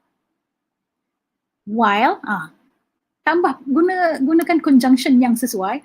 While tu menunjuk perbandingan. While tu maksudnya sementara. While SLT plantation is 250 kilometers. Okay, so bila awak terus tulis macam tu, awak dah dapat C1, awak dah dapat C2. Nampak tak? Itu maksud saya. So, dengan ayat yang simple, selagi cikgu faham, okay, selagi dia memberi maksud yang jelas, okay, awak akan dapat markah konten. Okay, contoh yang kedua, how long? How long merujuk pada masa, betul? berapa lama. Kat sini 1 day, 2 days and 1 night. Okay. Ini saya bagi yang paling mudah ya. Okay. If you can write better, alhamdulillah. Okay. How long? Merujuk pada masa, sebab kita tahu ni 1 day dengan dia cakap tentang day kan. So DM television will take only 1 day, while SLT plantation will be 2 days and 1 night. Awak dapat C3, awak dapat C4. Terus dapat 2 markah tu. Walaupun ayat awak hanyalah sangat simple. Tapi adakah ayat tu betul? Yes. Cikgu faham? Yes. So terus dapat markah. Itu yang kita nak sebenarnya. Itu yang cikgu nak tunjuk hari ni supaya awak tak rasa down bila tengok soalan. Okay, selalunya awak boleh guna clue yang dia bagi ni untuk bantu awak jawab soalan, buat ayat. Okay, kita tengok contoh ketiga. Where to stay. Kat sini cakap, kalau DM television kata not needed. Apa maksud not needed? Tak perlu, betul? Tak diperlukan. SLT, kena duduk hotel. Okay, macam mana nak buat ayat? Okay, dia bagi where to stay. Macam mana nak buat ayat menggunakan stay, not needed dengan hotel? Macam mana nak buat ayat? Yang paling simple, yang memang garanti dapat markah. Okay, if we go to SL, okay, awak boleh juga tulis yang lagi satu dulu. Okay, if we go to SLT plantation, we have to stay in the hotel. Terus dapat C6. But, nampak? Saya menggunakan perkataan but. Okay, saya membandingkan. But, if we go to DM television factory, we do not need any place to stay. Perfect. Dapat C5 dan dapat C6. Okay, so buatlah sampai habis. Gunakanlah setiap clue yang diberi sampai guna semua all the 12 content points. Sebab tu saya kata boleh dapat markah penuh untuk content. Walaupun awak guna ayat yang paling simple dalam dunia. Okay, you still can get full mark for content. Okay, macam saya cakap tadi kena ada subjek kan. Okay, alright. Saya rasa macam saya dah slow habis dah ni. Okay, I'll go very detailed. Okay, I hope you can get what I mean. Okay, so lepas ni I tunjuk samples. I will show you samples, don't worry. Okay, now kita tengok soalan. Your teacher is organizing a study trip. Okay, cikgu awak bagilah nama. Takkan nak tulis dalam esei kita your teacher kan? So bagilah nama. Cikgu apa? Miss Brown, Miss Green, Miss Blue, tak kisahlah. Okay, asalkan nama kan? Cikgu English kan? So bagilah nama macam putih sikit. Miss Elizabeth, tak kisah. Miss Suriyati pun boleh kalau nak senang ingat kan? Okay, your teacher is organizing a study trip. Okay, she has suggested either a visit to a television factory or a trip to a tea plantation. Ini saya dah explain tadi kan. Using the information in the table below, write a talk to persuade. Ini dia tujuan awak. To persuade your classmates to choose one of the trips. Okay. So keyword yang awak kena pay attention yang pertama adalah ni. Apa maksud dia? Maksud dia sama ada. Okay. Bila kita jumpa perkataan choose, either kita tahu kita kena pilih. Kita kena pilih satu. Dia tak boleh dua-dua. Okay, lepas tu ini adalah tujuan. Tujuan kita bagi talk ni. Tujuan kita bagi ucapan ni pada kawan-kawan kita. Okay, to persuade. Bila kita tulis jawapan kita tulislah to persuade my classmates. Okay, to choose one of the trips. Comma, sebut dua nama tempat tu. Okay, cukup. Itu sahaja untuk introduction. Tak payah nak panjang-panjang. Okay, awak boleh dapat markah. Right? So dah dapat tadi markah F2. Okay, kalau awak start dengan good morning tadi dah dapat 1 markah dah. So good morning dengan to persuade ni terus dapat 2 markah untuk format. Okay, sebab tu saya kata tolong analyse the question. Okay, fahamkan soalan dulu. Take your time to analyse the question. Right? Okay. In this section, okay, let me remind you again. Okay, in this section, candidates were required to write a response to a task. So you mesti jawab soalan ni dengan jelas. Nampak? Jelas dan tepat. Okay, menggunakan standard English. Nampak? Dia mengulangi perkataan standard English because they don't want you to use bahasa Melayu in your essay. Okay, using a style. Style and tone. Maksudnya kena sesuai lah. Okay, kena sesuai dengan kehendak soalan ni. Soalan ni kata tulis a talk to a classmate kan? A talk to a classmate. Alright? For SPM 2016, the task required the candidates to write a talk to persuade their classmates to choose one of the suggested trips based on the rubric. Rubric ni maksudnya soalan. The candidates were expected to provide details of the two trips. Which trip is more suitable and suggest one thing they will learn from the trip. So sebenarnya inilah dia apa yang dikehendaki oleh lembaga peperiksaan.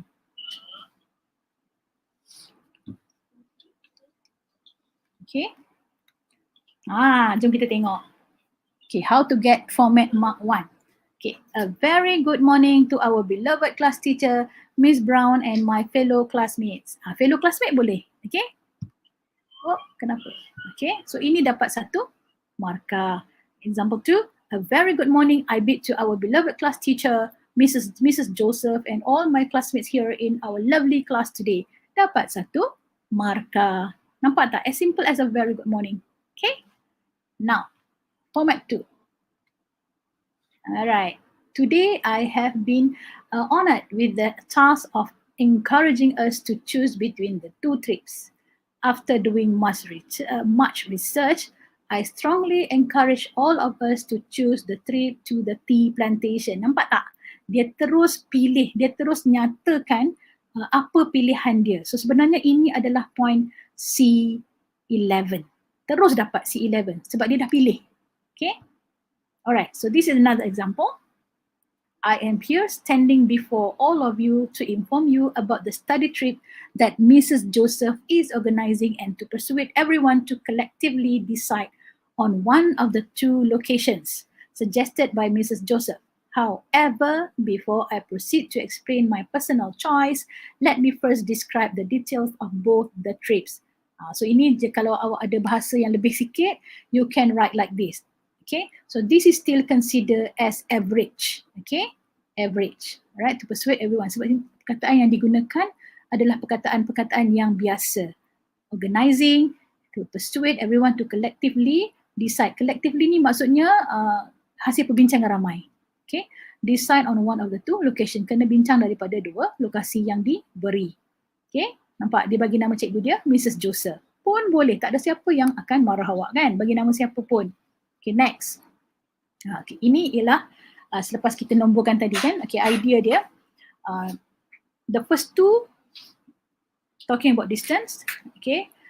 Point 3 and point 4 talking about duration of time. Point 5 and point 6 talking about accommodation, tempat nak tinggal. Ni pun selalu jumpa kan perkataan ni. Duration, accommodation. Accommodation ni tempat bermalam, tempat nak tinggal sementara. Okay. Point 7, point 8, tak ada cost, ada cost. Macam tu. Okay. 9 and 10 bercakap tentang transport. Okay. Choice of trip, kena buat pilihan, nak pergi yang mana, kena nyatakan dengan jelas, state clearly which place that you want to go, even the simplest sentence. Okay. I choose to go to DM Television Factory. Terus dapat C11.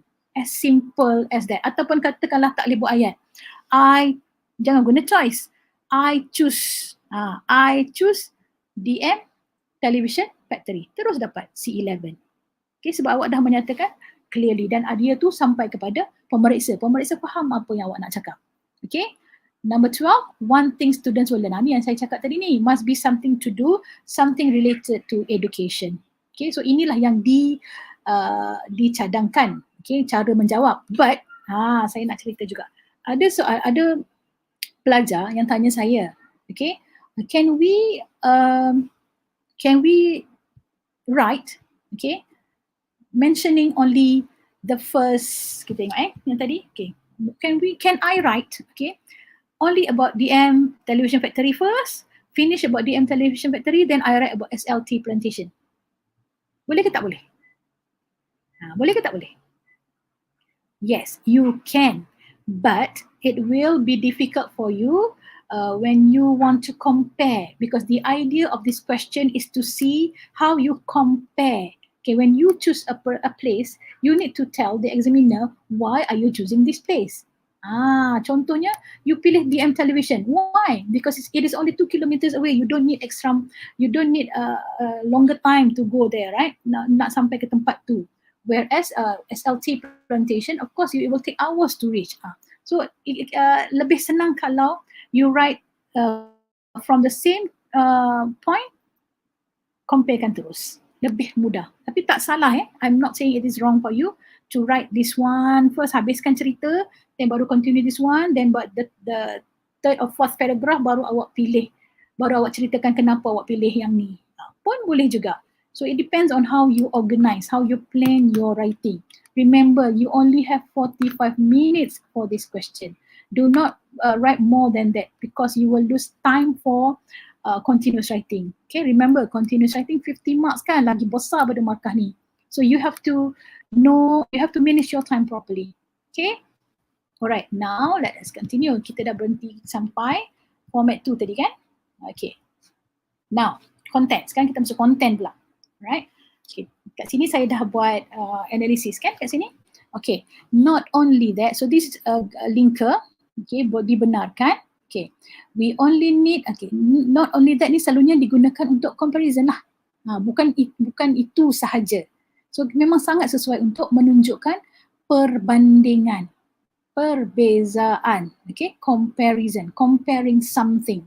Okay, we only need to fork out a mere RM100 fee. Fork out ni maksudnya korek lah kan, mengeluarkan. Bahasa mudah dia mengeluarkan. We only need, okay, dia nak menunjukkan yang dia nak pergi tempat ni, bagi lagi bagus. We only, dua only ni menunjukkan penekanan. Okay, we only, kita hanya perlukan RM100 sahaja untuk pergi study trip to SLT Plantation. Okay, katakanlah awak tak ada ayat ni. Okay, not only that, okay, we need RM100 to go on a study trip to SLT Plantation. Pun dapat 1 markah. Okay, asalkan ayat tu cikgu faham. Cikgu faham ayat tu awak kena keluarkan RM100 untuk pergi ke SLT Plantation, you get 1 mark. Okay, grammar sikit-sikit tu salah okay kalau cikgu masih boleh faham apa yang awak cuba sampaikan. So that's why saya kata tulis. Jangan takut untuk menulis. Dia jadi takut bila awak menggunakan perkataan bahasa Melayu. Bila awak berfikir dalam ayat bahasa Melayu, struktur ayat dia berbeza dengan struktur ayat bahasa Inggeris. Sebab tu dia akan jadi salah. Okay. Alright. Personally, nampak tak? Pada pendapat saya sendiri, personally saya rasa I feel that is quite reasonable. Saya rasa berbaloi sebenarnya keluarkan RM100. Quite reasonable as bus fare, food and accommodation are included in the fee. Dia kata logik lah kan bayar RM100 sebab termasuk duit bas, termasuk duit makan, termasuk duit hotel. Jadi memang murah sangat dia kata RM100 ni. So quite reasonable, berpatutan. Nampak tak elaboration dia bagi? So this is what we call elaboration.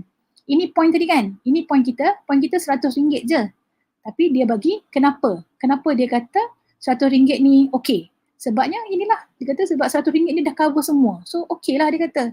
So inilah kita panggil elaboration. Okay, katakanlah awak tak boleh nak menulis ayat macam ni. Okay, tapi awak nak bagi elaboration. Because you want to get good language marks, we need to see elaboration. Okay, we need to take out, okay, we need to pay RM100 for the school, for the bus fare, for the hotel and for our food. Pun awak, itu pun masih dikira sebagai elaboration. Okay, apa yang membezakan pelajar yang dapat markah sikit dengan markah banyak adalah quality ayat. Okay, quality ayat. Okay, sentence quality, sentence type, sentence structures. Itu yang membezakan sebenarnya. Okay, alright. Kalau contoh saya sentuh sikit pasal language. Sebenarnya ada lagi bahagian language selepas ni. Okay, contohnya personally I feel that this is quite reasonable. So ini adalah satu ayat. Kini kita kalau dia berhenti dekat sini, kita panggil dia ayat simple, ayat mudah. I feel that this is quite reasonable. Full stop. Itu ayat simple, tapi pelajar ni dia tak berhenti dekat sini. Dia tak berhenti kat sini. Dia guna S. S ni tergolong dalam formula untuk dapatkan ayat kompleks. Jadi kalau pelajar boleh menulis ayat kompleks tu macam ayat susah sikit, maka language awak memang akan tinggi. Macam tu. Okay, nanti saya terangkan ada berapa jenis ayat untuk dapat markah tinggi, ada beberapa jenis ayat yang awak kena faham lah. Okay, I feel that this is quite reasonable as bus fare. Okay, sini saya dah baca. Okay, DM Television Factory has no cost. Nampak? Very direct. Okay, terus dapat C7. terus dapat C7. 1 mark. Okay. Tapi ialah pelajar ni dia bagus kan. Jadi dia tambah dengan apa ni? Ini adalah salah satu signal untuk ayat kompleks. Because. Because ni ialah signal untuk ayat kompleks. Because we will not be staying anywhere. So dia dah dapat ayat kompleks. Ayat dia nampak simple tapi this is a complex sentence. So nampak tak kualiti ayat pelajar ni? Daripada sini kita dah boleh tahu kan pelajar ni dapat berapa markah dia kan? Okay. For those tea fanatics in our class, there is a souvenir shop at the plantation. Dia tambah lagi elaboration. We can buy keychains and even tea from the shop for our loved ones. Okay. Dia bagi, semua ni dia consider sebagai complex sentences and dia bagi lagi extra elaboration. Sebab apa? Sebab dia dah pernah pergi. Sebab tu dia boleh bercerita. Macam tu. So ini pun boleh membantu awak untuk memberi explanation, elaboration. Okay, you can write your elaboration based on your own experience. Okay, alright, logik kan? Pergi tea plantation, there'll be a souvenir shop. Logik betul? And of course dalam souvenir shop adalah jual macam-macam yang awak suka. Keychain memang dah definitely kan, mana-mana kedai pun kita pergi will sell keychains, right? So these are all about experience and logic thinking. Okay, so tak semestinya awak tak pernah pergi kat situ, awak tak boleh nak tulis. No, okay, you boleh tulis. Alright. Okay, example 2. Kalau tadi kita kata example bagus yang ni, the first option we have is a visit to DM Television Factory which is located a stone's throw. Tak payah away a stone's throw from us at a distance of exactly 2 kilometers. So ini ialah ayat kompleks juga.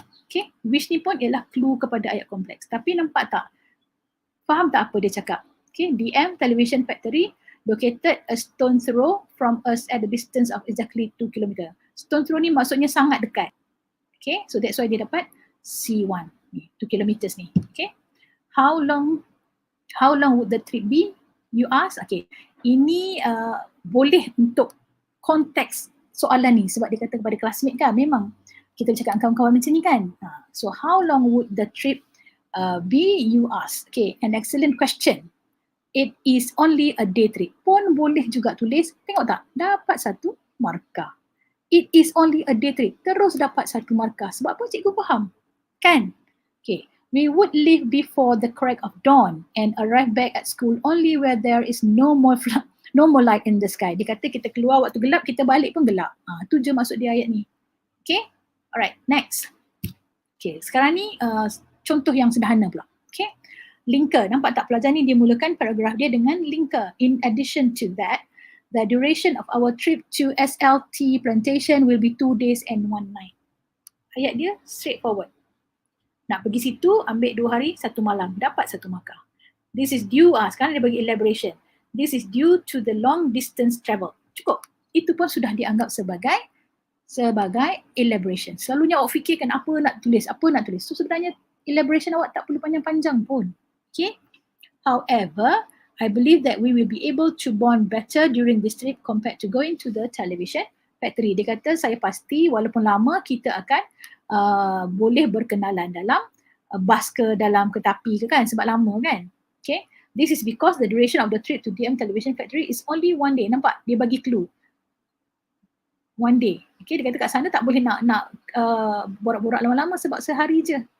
Okay. Although the main purpose of this trip is to obtain knowledge, ini pun dia dah beritahu walaupun tujuan utama adalah untuk mencari pengetahuan di luar bilik darjah, it is also important to strengthen the bond between fellow classmates. Okay, saya nak tanya, the purpose ni menjawab tak C11 apa yang dia belajar? What do you think? The main purpose of this trip is to obtain knowledge outside the classroom. So this is something educational, right? Related to our education, right? Related to something that is important, something that is beneficial to the student, right? So this is already considered as C11 tanpa pelajar ni sedar. So that's why what I'm trying to tell you here is tulis, jangan tak tulis. Write and write. Okay, gunakan semua content points yang diberi. Okay, nampak? Semua dapat daripada ayat yang paling simple kepada ayat yang paling kompleks, semua dapat markah konten sama. Okay, tulis ayat simple pun dapat markah konten 1, tulis ayat panjang pun markah konten tetap 1. Okay, so that's why saya kata content points, content marks awak boleh dapat markah penuh. You can score full mark for format, of course, 3 markah dah dalam tangan. You can score 12 marks for content, dah 15 dalam tangan. Okay, lepas tu barulah kita tengok kepada language. Okay, untuk macam saya cakap tadi, yang pelajar yang banyak banyak jenis ayat diguna tadi tu, dia guna ayat simple, dia guna ayat compound, dia guna ayat kompleks, kita kata dia varied. Varied tu maksudnya dia guna macam-macam jenis ayat. Okay, lepas tu bila dia boleh guna macam-macam jenis ayat, okay, simple, compound, kompleks tu maksudnya dia memang ada ability untuk maksudnya dia menunjukkan bahasa dia memang boleh menulis dengan bagus. Okay, nampak? Use of linkers ni pun bila awak menggunakan linkers yang jarang digunakan. Okay, kalau dulu-dulu lah, okay, pengalaman saya, okay, my own experience, if you use furthermore, moreover, you can get extra mark, you can get bonus point. But now no more because that is considered as frequent. Okay, ramai sangat orang guna yang tu. So dia dah tak ada bonus. Okay, in order for you to get bonus marks for linkers, kena guna yang less frequent, yang jarang orang guna. Okay, alright. Lagi satu cara untuk dapat markah untuk linkers ni ialah when you use the correct linkers for the correct context. Contohnya konteks soalan ni dia kena compare. So awak menggunakan linkers yang betul. Although, other than that, in addition to that, so semua tu menunjukkan your understanding of linkers. Kan? Jadi itu pun satu cara untuk awak dapat markah language juga. Okay, alright. So saya rasa saya kena laju sikit sebab masa dah tinggal setengah jam untuk continuous. Alright. Okay, so basically apa yang saya boleh bagi tahu tentang BW, kena tulis. Okay, kena tulis. Jangan tinggal kosong. Write the simplest sentence that you can. If you have difficulties in English, if you have difficulties in understanding the language, try to write the simplest sentence that you can get. Okay, remember, standard English sentence will have a subject, orang yang melakukan, and also a verb. Okay, is, are, was, were tu. Itulah yang paling mudah. Kalau nasihat, dia selalunya ada you should. Macam tu. Okay, alright. So semua ni adalah examples yang saya memang dah analyse satu-satu, tapi saya tak boleh buat hari ni sebabnya masa kita tinggal sikit. Okay, okay. Now, conclusion dia. Awak boleh score directed writing, okay, because content is given. Dia dah bagi awak content, you don't have to think of the content. Tak payah nak fikir pecah kepala, nak susun content, tak payah. Everything is there. Kan? Okay, number 2, okay, untuk dapat markah konten penuh, make sure all your contents are written in complete sentences. Ayat yang lengkap dan ayat yang mempunyai maksud. Grammatically sound sentences. Salah tak apa kalau dah tak boleh nak tulis dengan betul kan. It's okay, but make sure it is still can be understood by the examiner. Okay, alright. Format, of course, macam kita buat tadi, sangat senang untuk dapat 3 markah. Okay, and then untuk directed writing ni, dia tak adalah expect awak tulis bahasa bombastik, fantastik sangat. No, because idea dia accurate kan, accurate and concise. So if you are able to write simple sentences, if you are able to write at least compound sentence dengan menggabungkan and dengan and or but tu pun, dia dah anggap okay. Alright, dia masih boleh bagi markah yang bagus untuk language. Okay, and finally, okay, most of the questions are set around your own experience, something that you are familiar with. Kalau perasan from the analysis, 19 tahun analysis, it is all about you, your neighborhood, your school activity, something to do with you. Okay, so at least you will have that context in order to answer. Bolehlah sikit-sikit gunakan apa yang ada untuk bantu jawab soalan. Okay, so sepatutnya cuba. Okay, my advice is try. For you to try. Okay, kesalahan-kesalahan biasa pelajar buat semasa menjawab soalan. Okay, you did not plan your time properly. Okay, memang tak boleh lebih 45 minutes for directed writing. You cannot, because you kena spend masa untuk continuous writing. Okay, directed writing, we don't want lengthy essays. Macam saya cakap tadi, one and a half to 2 pages tu dah memang cantik, dah memang ideal, sufficient enough. Okay, and then most of direct writing questions, okay, need you to use formal language except for informal, letter and talk. Okay, the rest kena guna formal language. Okay, so bila formal language tak boleh guna slang, okay, tak boleh guna contractions. Contractions ni ialah we have, dia jadi with, tak boleh. Tak boleh nak pendek-pendekkan, tak boleh. Okay. Lepas tu dalam formal language, dalam formal letter, dalam surat rasmi dan report selalunya tidak ada figurative language, tak ada peribahasa, tak ada idioms, tak ada, okay, benda-benda yang macam tu tak ada. Okay. Pernah ke awak baca surat daripada sekolah kepada ibu bapa awak ada pantun dalam tu? Tak ada kan? So something like that. Senang nak ingat. Okay. Formal means formal language. Okay. And the last thing is sometimes students tend to neglect the usage of punctuation. Awak lupa kat mana nak letak titik, you don't know where to write your full stop, you don't know where to put your inverted comma, you don't know how to write proper noun, kata nama khas dengan betul. So those are the things that will bring down your marks. So be careful. Okay, proper nouns, okay, first letter of the word kena tulis huruf besar. So benda-benda macam ni very basic. Tapi inilah kesalahan-kesalahan bila you buat will bring down your marks. Okay, alright. So now we are entering language. Very fast, I'm going to go very fast. Okay, so this is how the marking is done for your language. Language is entirely accurate. Maksudnya semua betul. Keseluruhannya hampir betul. Okay, kecuali ada first draft slip. Okay, first draft slip ni ialah kesalahan-kesalahan yang tidak menjejaskan maksud, yang tidak menukar maksud. Contoh dia eja rebellious. Okay, kalau ejaan yang betul, saya perkataan yang simple lah. Perkataan yang simple is badminton. Badminton. Okay, badminton kan ejaan yang betul. Tapi there is one time. Okay, dalam esei awak yang sepanjang 250 perkataan tu, ada sekali awak tersalah eja. Yang lain tu betul, badminton betul. Tiba-tiba ada sekali tu nak cepat kan, you tereja badminten. Tapi kita tak akan tolak markah because kita anggap itu tak sengaja sebab dia sekali je. Kalau berulang kali itu akan jadi errors, akan jadi kesalahan. Bila kesalahan, markah kena tolak lah. Okay, itu maksud dia first draft slips. Okay, lepas tu kriteria kedua yang pemeriksa tengok selain daripada tengok banyak merah ke tak pada kertas awak tu. Okay, bila banyak errors, banyak merah kan. So kalau entirely accurate, tak berapa banyak merah. Kecuali untuk first draft slip. Okay, kriteria kedua is sentence structure, struktur ayat. Ini yang saya cakap tadi ni. Okay, ada perbezaan penggunaan ayat, which is ada simple, ayat mudah, compound, ayat kombinasi kan, and ayat kompleks. Okay, simple sentence, compound sentence, complex sentence. Okay, when you are able to write at least the 3 types of sentences tu, of sentence structures tu, you are showing that you have that language.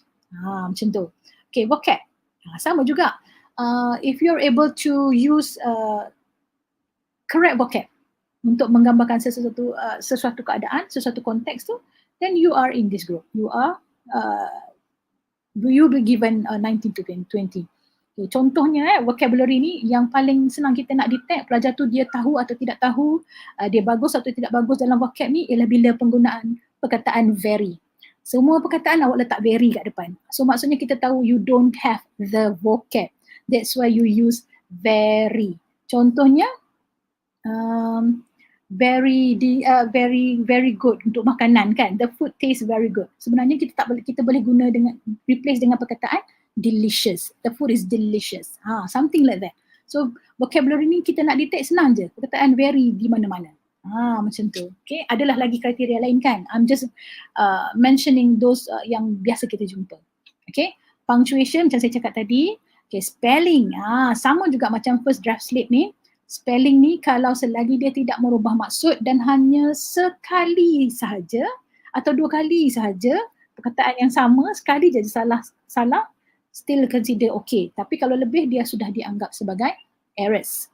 Paragraph, nampak? Okay, paragraphs ni macam mana nak tunjuk unity? How are you going to show the unity? The coherence, the cohesion is by using linkers. Nampak tu, appropriate links, sebab tu kena guna linkers. Apa dia linkers?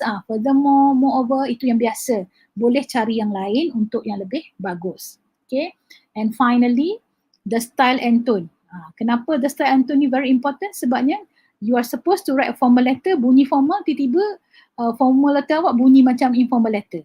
So itu dah salah juga tu. So dia akan menurunkan markah awak. So in order to get 19 to 20 marks for your language, okay, for directed writing, semua ni akan dilihat satu per satu. Right? Okay, now, okay, kalau untuk CW pula, sebenarnya ini bukan 19 to 20, it's actually 44 to 50. Okay, now we are looking at CW 44 to 50 sini, okay, sama juga, lebih kurang DW, masih tengok pada benda yang sama, kriteria yang sama, kecuali ada satu tambahan. Itu beza CW dengan DW. Okay, ingat ya, ini adalah pembetulan 44 to 50 untuk dapat A. Okay, satu poin yang dia tambah adalah interest is aroused. Okay, maksudnya minat pemeriksa, awak berjaya menarik minat pemeriksa, dia rasa seronok nak baca and bertahan sehingga ke hujung. Kalau awak boleh memenuhi kehendak yang terakhir ni, yang lain yang dah betul dan boleh memenuhi kehendak yang terakhir ni, maka awak memang akan lebih daripada 44 ke atas. Okay, interest is aroused. You kena cari cara, you have to find a way to arouse, okay, the interest in the examiner. And how, what are the things that you can do, that you should do to sustain the interest until the end. Okay, so kat sinilah datangnya a twist ending kalau untuk naratif. Awak tulis satu cerita yang tak boleh diagak dia punya ending. Itu pun boleh jadi boleh arouse the interest punya, the examiner punya interest kan. Okay, kalau untuk essay jenis yang lain ada cara-cara dia. Okay, so this is the part that is quite subjective actually. Ada examiner kata okay, ada examiner kata tak cukup. So it depends. Okay, so whatever it is you have to write using your own, based on your own ability. Yang penting tulis, jangan hantar kosong. Okay, alright. Okay, ini apa yang selalu saya beritahu pada pelajar. Mana-mana saya pergi pun, I will always tell them this. Okay, what are the errors, types of errors yang akan menyebabkan markah awak ditolak? Okay, types of errors yang dianggap serious. Serious means markah kena turun, markah kena tolak. Okay, kalau banyak sangat serious errors ni, memang awak tak boleh dapat dah A, tak boleh dapat dah B. Okay, habis-habis awak akan dapat low C, band C dan D, E dan seterusnya. Okay, kalau banyak sangat serious errors. So that's why if you target to get A or B untuk language, which is continuous writing lah kan. Kalau data writing, markah dia 19, 20, 16 hingga 18, tak boleh ada kesalahan-kesalahan yang saya akan sebut ni kerap. Dia boleh sekali-sekala tapi tak boleh kerap. Okay, sebab nanti bila kerap, awak punya essay tu, awak punya paper tu, there'll be lots of red marks. Bila ada banyak red marks, bila pemeriksa menanda, akan banyak tanda merah pada kertas awak. Maksudnya banyak kesalahan kan. So bila banyak kesalahan, tak bolehlah duduk di A, tak bolehlah duduk di B, dan kena tengok boleh duduk di C atau tidak. So that's why, kena tahu kat mana markah kena tolak. Apa yang dianggap sebagai serious errors. Okay, okay, single word error. Single word errors, kalau cikgu-cikgu selalu panggil SWE. Single word errors. Maksudnya, kalau cikgu ganti satu perkataan, ayat awak akan betul. So kita panggil dia single word error, tapi dia masih serious error lah sebab dia salah. Okay, contoh dia, Ali go to the market yesterday. So clue dia ialah yesterday. So sepatutnya verb ni, okay, supposedly the verb is written in past tense. So if the teacher is replacing the word go with when, Ali went to the market yesterday, ayat awak dah betul dah. So ini kita anggap sebagai single word error. Okay, single word error ni kalau sikit-sikit markah masih boleh okay. Tapi kalau every sentence ada single word error, every paragraph ada single word error, so memang markah akan turun. Okay, so kena jagalah benda-benda macam ni. Okay, tenses kena jaga. Dia dah bagi clue yesterday kan. So verb dia ialah when, bukannya go. Alright, next. Yang ni yang banyak sangat, okay, menyebabkan pelajar dapat markah rendah. Multiple word errors. Multiple maksudnya beberapa. beberapa kesalahan dalam satu ayat pada satu masa. Maksudnya bila cikgu baca, cikgu tak faham. Awak nak cakap apa sebenarnya ni? Itu dia sebenarnya multiple errors. Sebab tu saya selalu ingatkan, I always tell you, it is better for you to write short and simple sentences, but it is correct daripada tulis ayat yang panjang berjela-jela, compound, kompleks, konon nak cuba tapi errors di mana-mana. So lebih baik tulis ayat yang simple tapi betul. Okay? So multiple word errors ni menyebabkan examiner tidak faham apa yang awak tulis. So bila dia jumpa multiple word error beberapa kali, so dia punya simbol, kalau ingat cikgu awak tanda dalam kelas, selalunya cikgu awak akan guna tanda double slash. Okay, double slash maksudnya multiple word errors, MWE maksudnya markah bahasa awak, your language marks tak boleh lebih daripada E. Kalau banyak, kalau beberapa, 3-4 kan, 3 sampai 3-4 ayat yang cikgu tak faham. So maka awak hanya akan duduk dekat U, under, okay. Sayanglah kalau macam tu. Sebab tu saya kata tulislah ayat yang simple tapi cikgu faham. Grammar sikit-sikit tu boleh cuba atasi, tapi kalau tak boleh juga tulis je ayat awak, tapi cuba baca balik. Cikgu faham tak? Cikgu faham tak apa yang you tulis ni? Okay. Multiple word errors. Okay. Mother, I go market last night. Sekarang sebenarnya ayat ni nak cakap apa? Mak saya ke, atau dia nak bagi tahu mak dia pergi market? So nampak tak? So benda-benda macam ni lah yang awak kena avoid. Sepatutnya ayat ni, my mother went to the market last night. Dia nak cerita mak dia yang pergi. Tapi bunyi ayat ni macam dia nak bagi tahu mak dia yang pergi. So these are the things that you have to be careful with. Okay? Alright, next. Serious errors. Okay, perkara-perkara lain yang dianggap serius juga. Okay, motorist, plural kan? S lebih pada satu. Like to. Ni pun favorite juga ni. Okay, remember, lepas perkataan tu mesti original word. Tak boleh ada penambahan walaupun satu huruf. Dia akan jadi serious error. Dia akan jadi salah. Bila salah, maka kena tolak. Sayang kan? Hanya kerana D awak ni, awak dah hilang markah. Okay? Alright. The driver, seorang. And his passengers, ada S. Ramai ni. Bila ada N ni, kita tahu ramai. Lebih daripada satu. Tapi verb pergi tulis, was. So, salah. Sepatutnya, the driver and his passengers were seriously hurt. Kena betul lah verb dia ni. Okay. The car slipped on the wet road. Okay, yang ni ialah kesalahan. Sekali baca macam betul kan? Okay, ini sebenarnya kesalahan pemilihan perkataan. Okay, the error here is the word choice error. Okay, the word slip is not suitable here. So the more suitable word to be used here is actually the word skidded. Okay, skidded, not slipped. Okay, next error is after I entered the library. After, dah ada perkataan after, ada pula ed, after I entered the library, tiba-tiba pergi tulis C. So this is also another error. Okay, kenapa perkara ni terjadi? Because you do not spend time to edit your work. You tulis sekali harum, then that's it, you hantar. No, please double check. Ask yourself, ini past tense ke present tense? Ini singular ke plural? Always ask yourself that. Okay, and finally, he, seorang lelaki kan, sepatutnya ada, kalau present tense, singular kena ada S dekat verb. Okay, he likes playing basketball. Okay, dia tak boleh he like macam ni sahaja.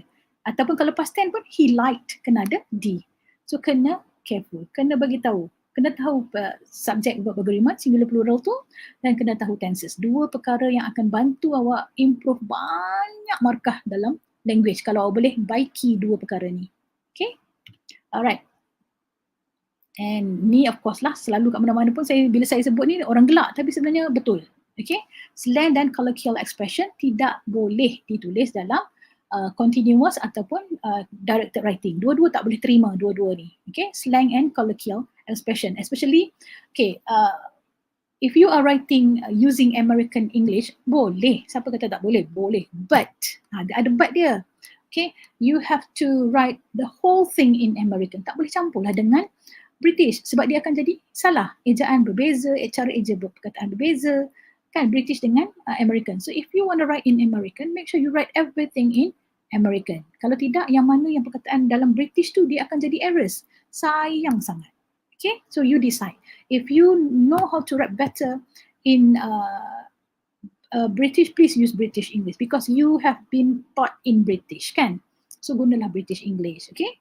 Alright, so these are the things yang memang tidak digalakkan, cannot actually, right? Okay, come on, babe. This is love. I don't even know how to pronounce this. I love you. Okay, even the spelling is wrong and the short form of you. This is all your WeChat language, right? Okay, your WhatsApp language, your Twitter language. So please be careful when you are writing your essay. I want to go. What is wrong with this one? Okay, if you are writing British language, British English, wanna go is wrong because in British we don't say wanna, we say I want to go. Okay, the same goes with the kids. Okay, we don't use the kids in British, we use the children and the guys. Yang ni pun memang favorite kan. Even pelajar perempuan pun, the girls always, guys, jom pergi kantin. Guys, padahal yang bercakap tu perempuan. Sedangkan guys ni maksudnya lelaki. Betul atau tidak? Kan? But this is considered not formal too. So that's why in British English, do not use the word guys in your writing. Okay, so far so good. Okay, can you remember all the criteria, all the things that we consider as serious errors? Okay, very easy. Remember the tenses, remember subject verb agreement, remember the slang. Okay, the three major things. Okay, all right. Now we are entering continuous. So I think I'm going to go very fast because I have only like 10 minutes. Okay, continuous, we have 5. Okay, narrative, story, you must write a story. Descriptive, you are describing using your 5 senses. Okay, this is where your sensory detail words come in. Okay, argumentative, you are debating. Okay, you are giving the contrary idea with whatever given in the question, whether you agree or disagree. Okay, reflective, you are giving reasons. Okay, factual is actually you are giving information. Okay, you expose a topic, you correct a topic, you explain. Okay, so this is more towards factual and expository. Okay, narrative. Story, bila tengok drama, okay. You imagine when you are writing a story, you are writing a script. Okay, you are writing a story, you kena ada character, you kena ada plot. Okay, you kena ada ending yang twist, yang orang tak boleh nak budget ending macam cerita Korea tu, orang tak tahu ending dia macam mana kan. Okay, so you have, when you want to write a narrative essay, try to think like that. Okay, jadilah seorang pengarah tetapi menulis dalam essay. Okay, I encourage you to use descriptive language. What does it mean by descriptive language? I will explain after this. Okay, descriptive language ni actually you are using vivid verbs. Vivid verbs tu maksudnya verb yang sangat jelas. Okay, and also colourful adjectives. Boleh guna adjective and juga boleh guna adverbs. Inilah maksud dia descriptive language. Okay, alright. And bring the reader, okay, bring orang yang membaca isi awak ni bersama-sama di dalam cerita tu. Okay, biar dia rasa apa yang awak tulis. If you are writing a sad story, make sure the reader will feel sad at the end of your story. If you are writing something about something happy, so make sure the reader will feel happy. Okay, so this is the strength of a narrative essay. If you have the language, you can play along with the language, you can bring the examiner into your story. Okay, all right. Descriptive, okay, like I mentioned just now. All right, I'm going to go very fast. Okay, it should be thoughtfully placed to give purpose and descriptive to the image. Okay, dia describe lah. Descriptive ni maksudnya memberi gambaran. Okay, tak perlu pun berbunga-bunga sangat. Nampak tak? Tak perlu overly flowery or wordy. Tak perlulah berjela-jela pun sebenarnya. Okay, dia memang lagi tepat, lagi cantik sebenarnya if you can practice descriptive language. Okay, okay, tengok contoh I like you, biasa, ayat standard. Tapi kalau you guna descriptive language, dia akan jadi I burn for you like the sun as it sit fixedly in the bright sky. Apa karakteristik of that descriptive ni? Inilah dia. Antara characteristics of descriptive language. Maybe after this ada another sesi lagi tentang descriptive language ni. InsyaAllah you don't know, right? Okay, the sun. Nampak? So ini adalah cara untuk menulis descriptive language. Okay. If you can write something like this into your story, into your descriptive essay, insyaAllah marks tu memang cantik sangat. Okay. Ini yang dimaksudkan dengan vivid verbs. Vivid verbs tu maksudnya action words tapi diberi gambaran yang lebih jelas. Okay. Contohnya macam bunyi kan. Kalau bunyi ular kan, kita tahu bunyi dia macam, so kita tulis bunyi tu sebagai kita punya descriptive word. So dia akan lebih realistic kan. Okay, frequently you use verb, kita gunakan perkataan lain sebab walk ni is too general. Ada banyak perkataan lain yang boleh menggambarkan cara berjalan. Okay, amble ke, lurch ke, peregrinate ke, plot ke, transverse ke, semua ni sebenarnya adalah cara berjalan, cuma cara berjalan yang berbeza. So ni pun boleh bantu awak untuk dapat markah tinggi juga. Okay, tapi again macam saya selalu ingatkan, do not overly use. Okay, jangan too over. Dia cantik kalau it is very ideal if you can write just nice 350 words. Okay, jangan berbunga-bunga sangatlah, pening kepala examiner. Okay, you can use adjectives, colorful adjectives. Okay, descriptive of course you kena guna sensory details you, apa you nampak. Okay, describe means apa yang you nampak, apa yang you rasa, apa yang you dengar, apa yang you pegang.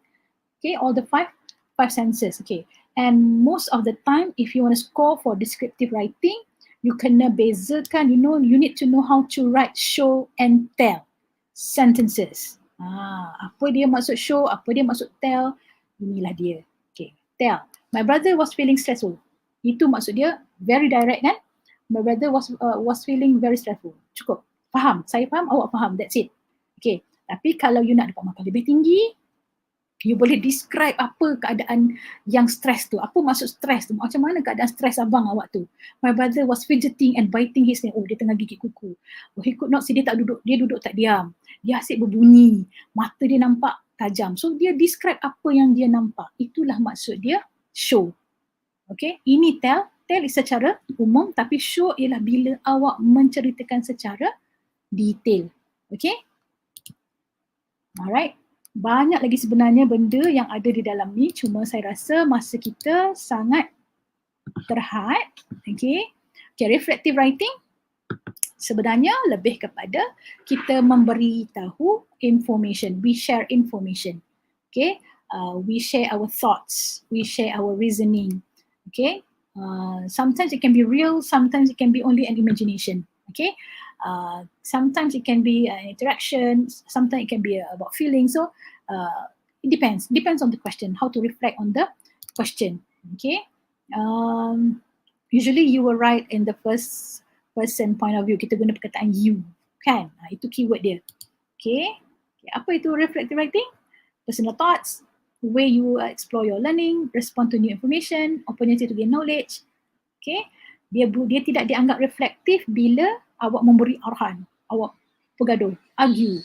Okay, awak pergi solve problem, awak describe event, awak pergi buat judgement, ataupun you are explaining a research paper. Ini semua adalah kriteria essay yang lain, bukan reflektif. Okay, alright. Next, argumentative.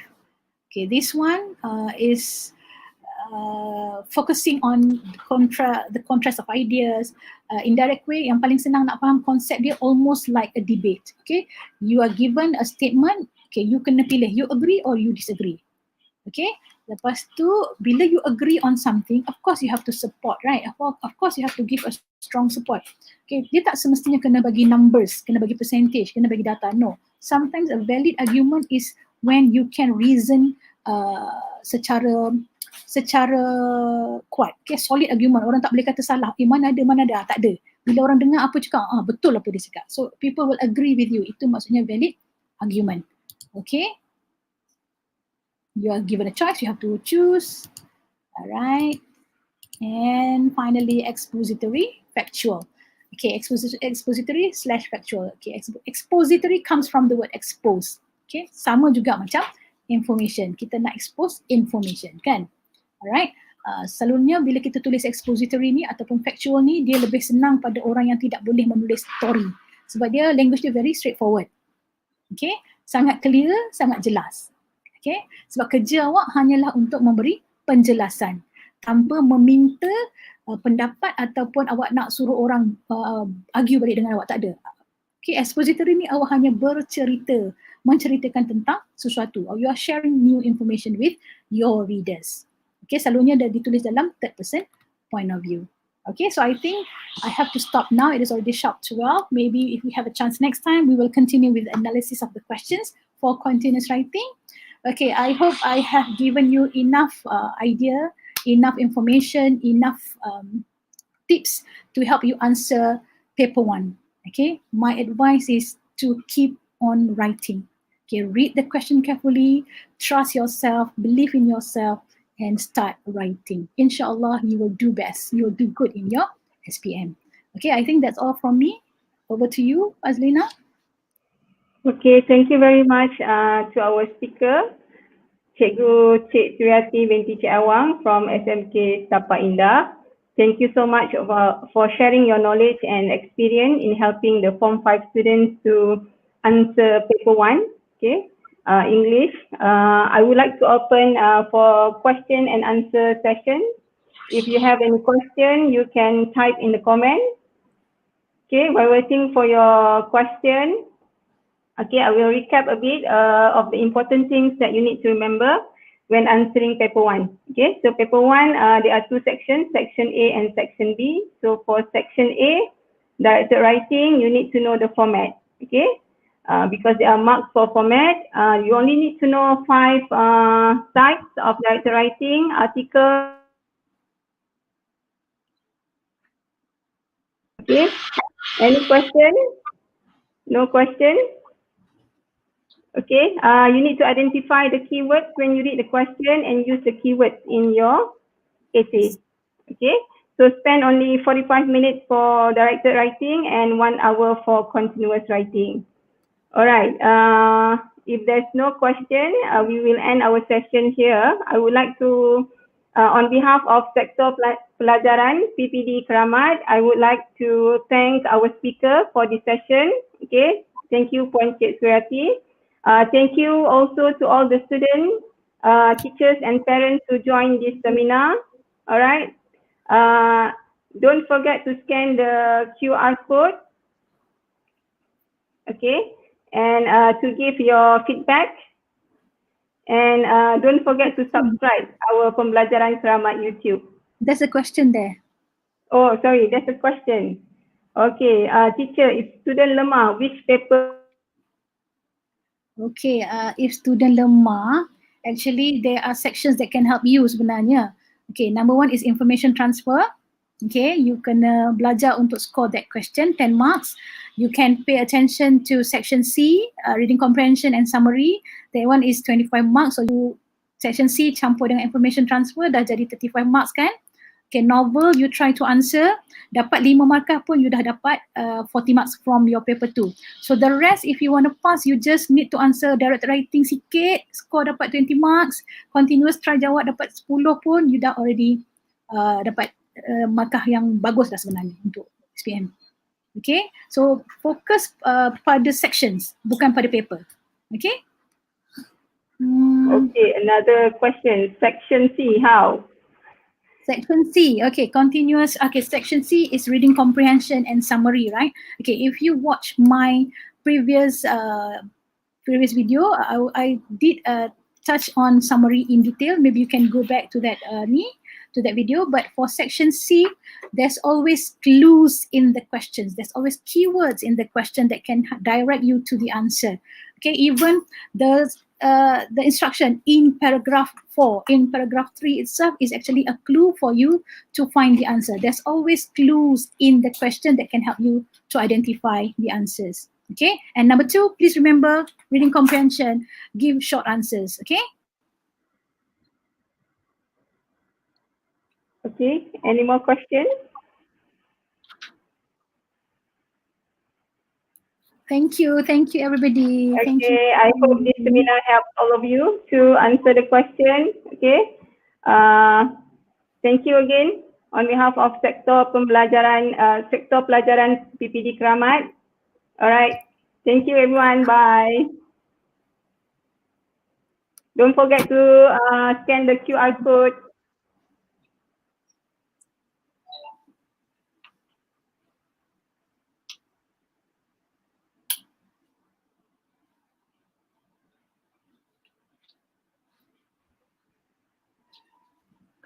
one more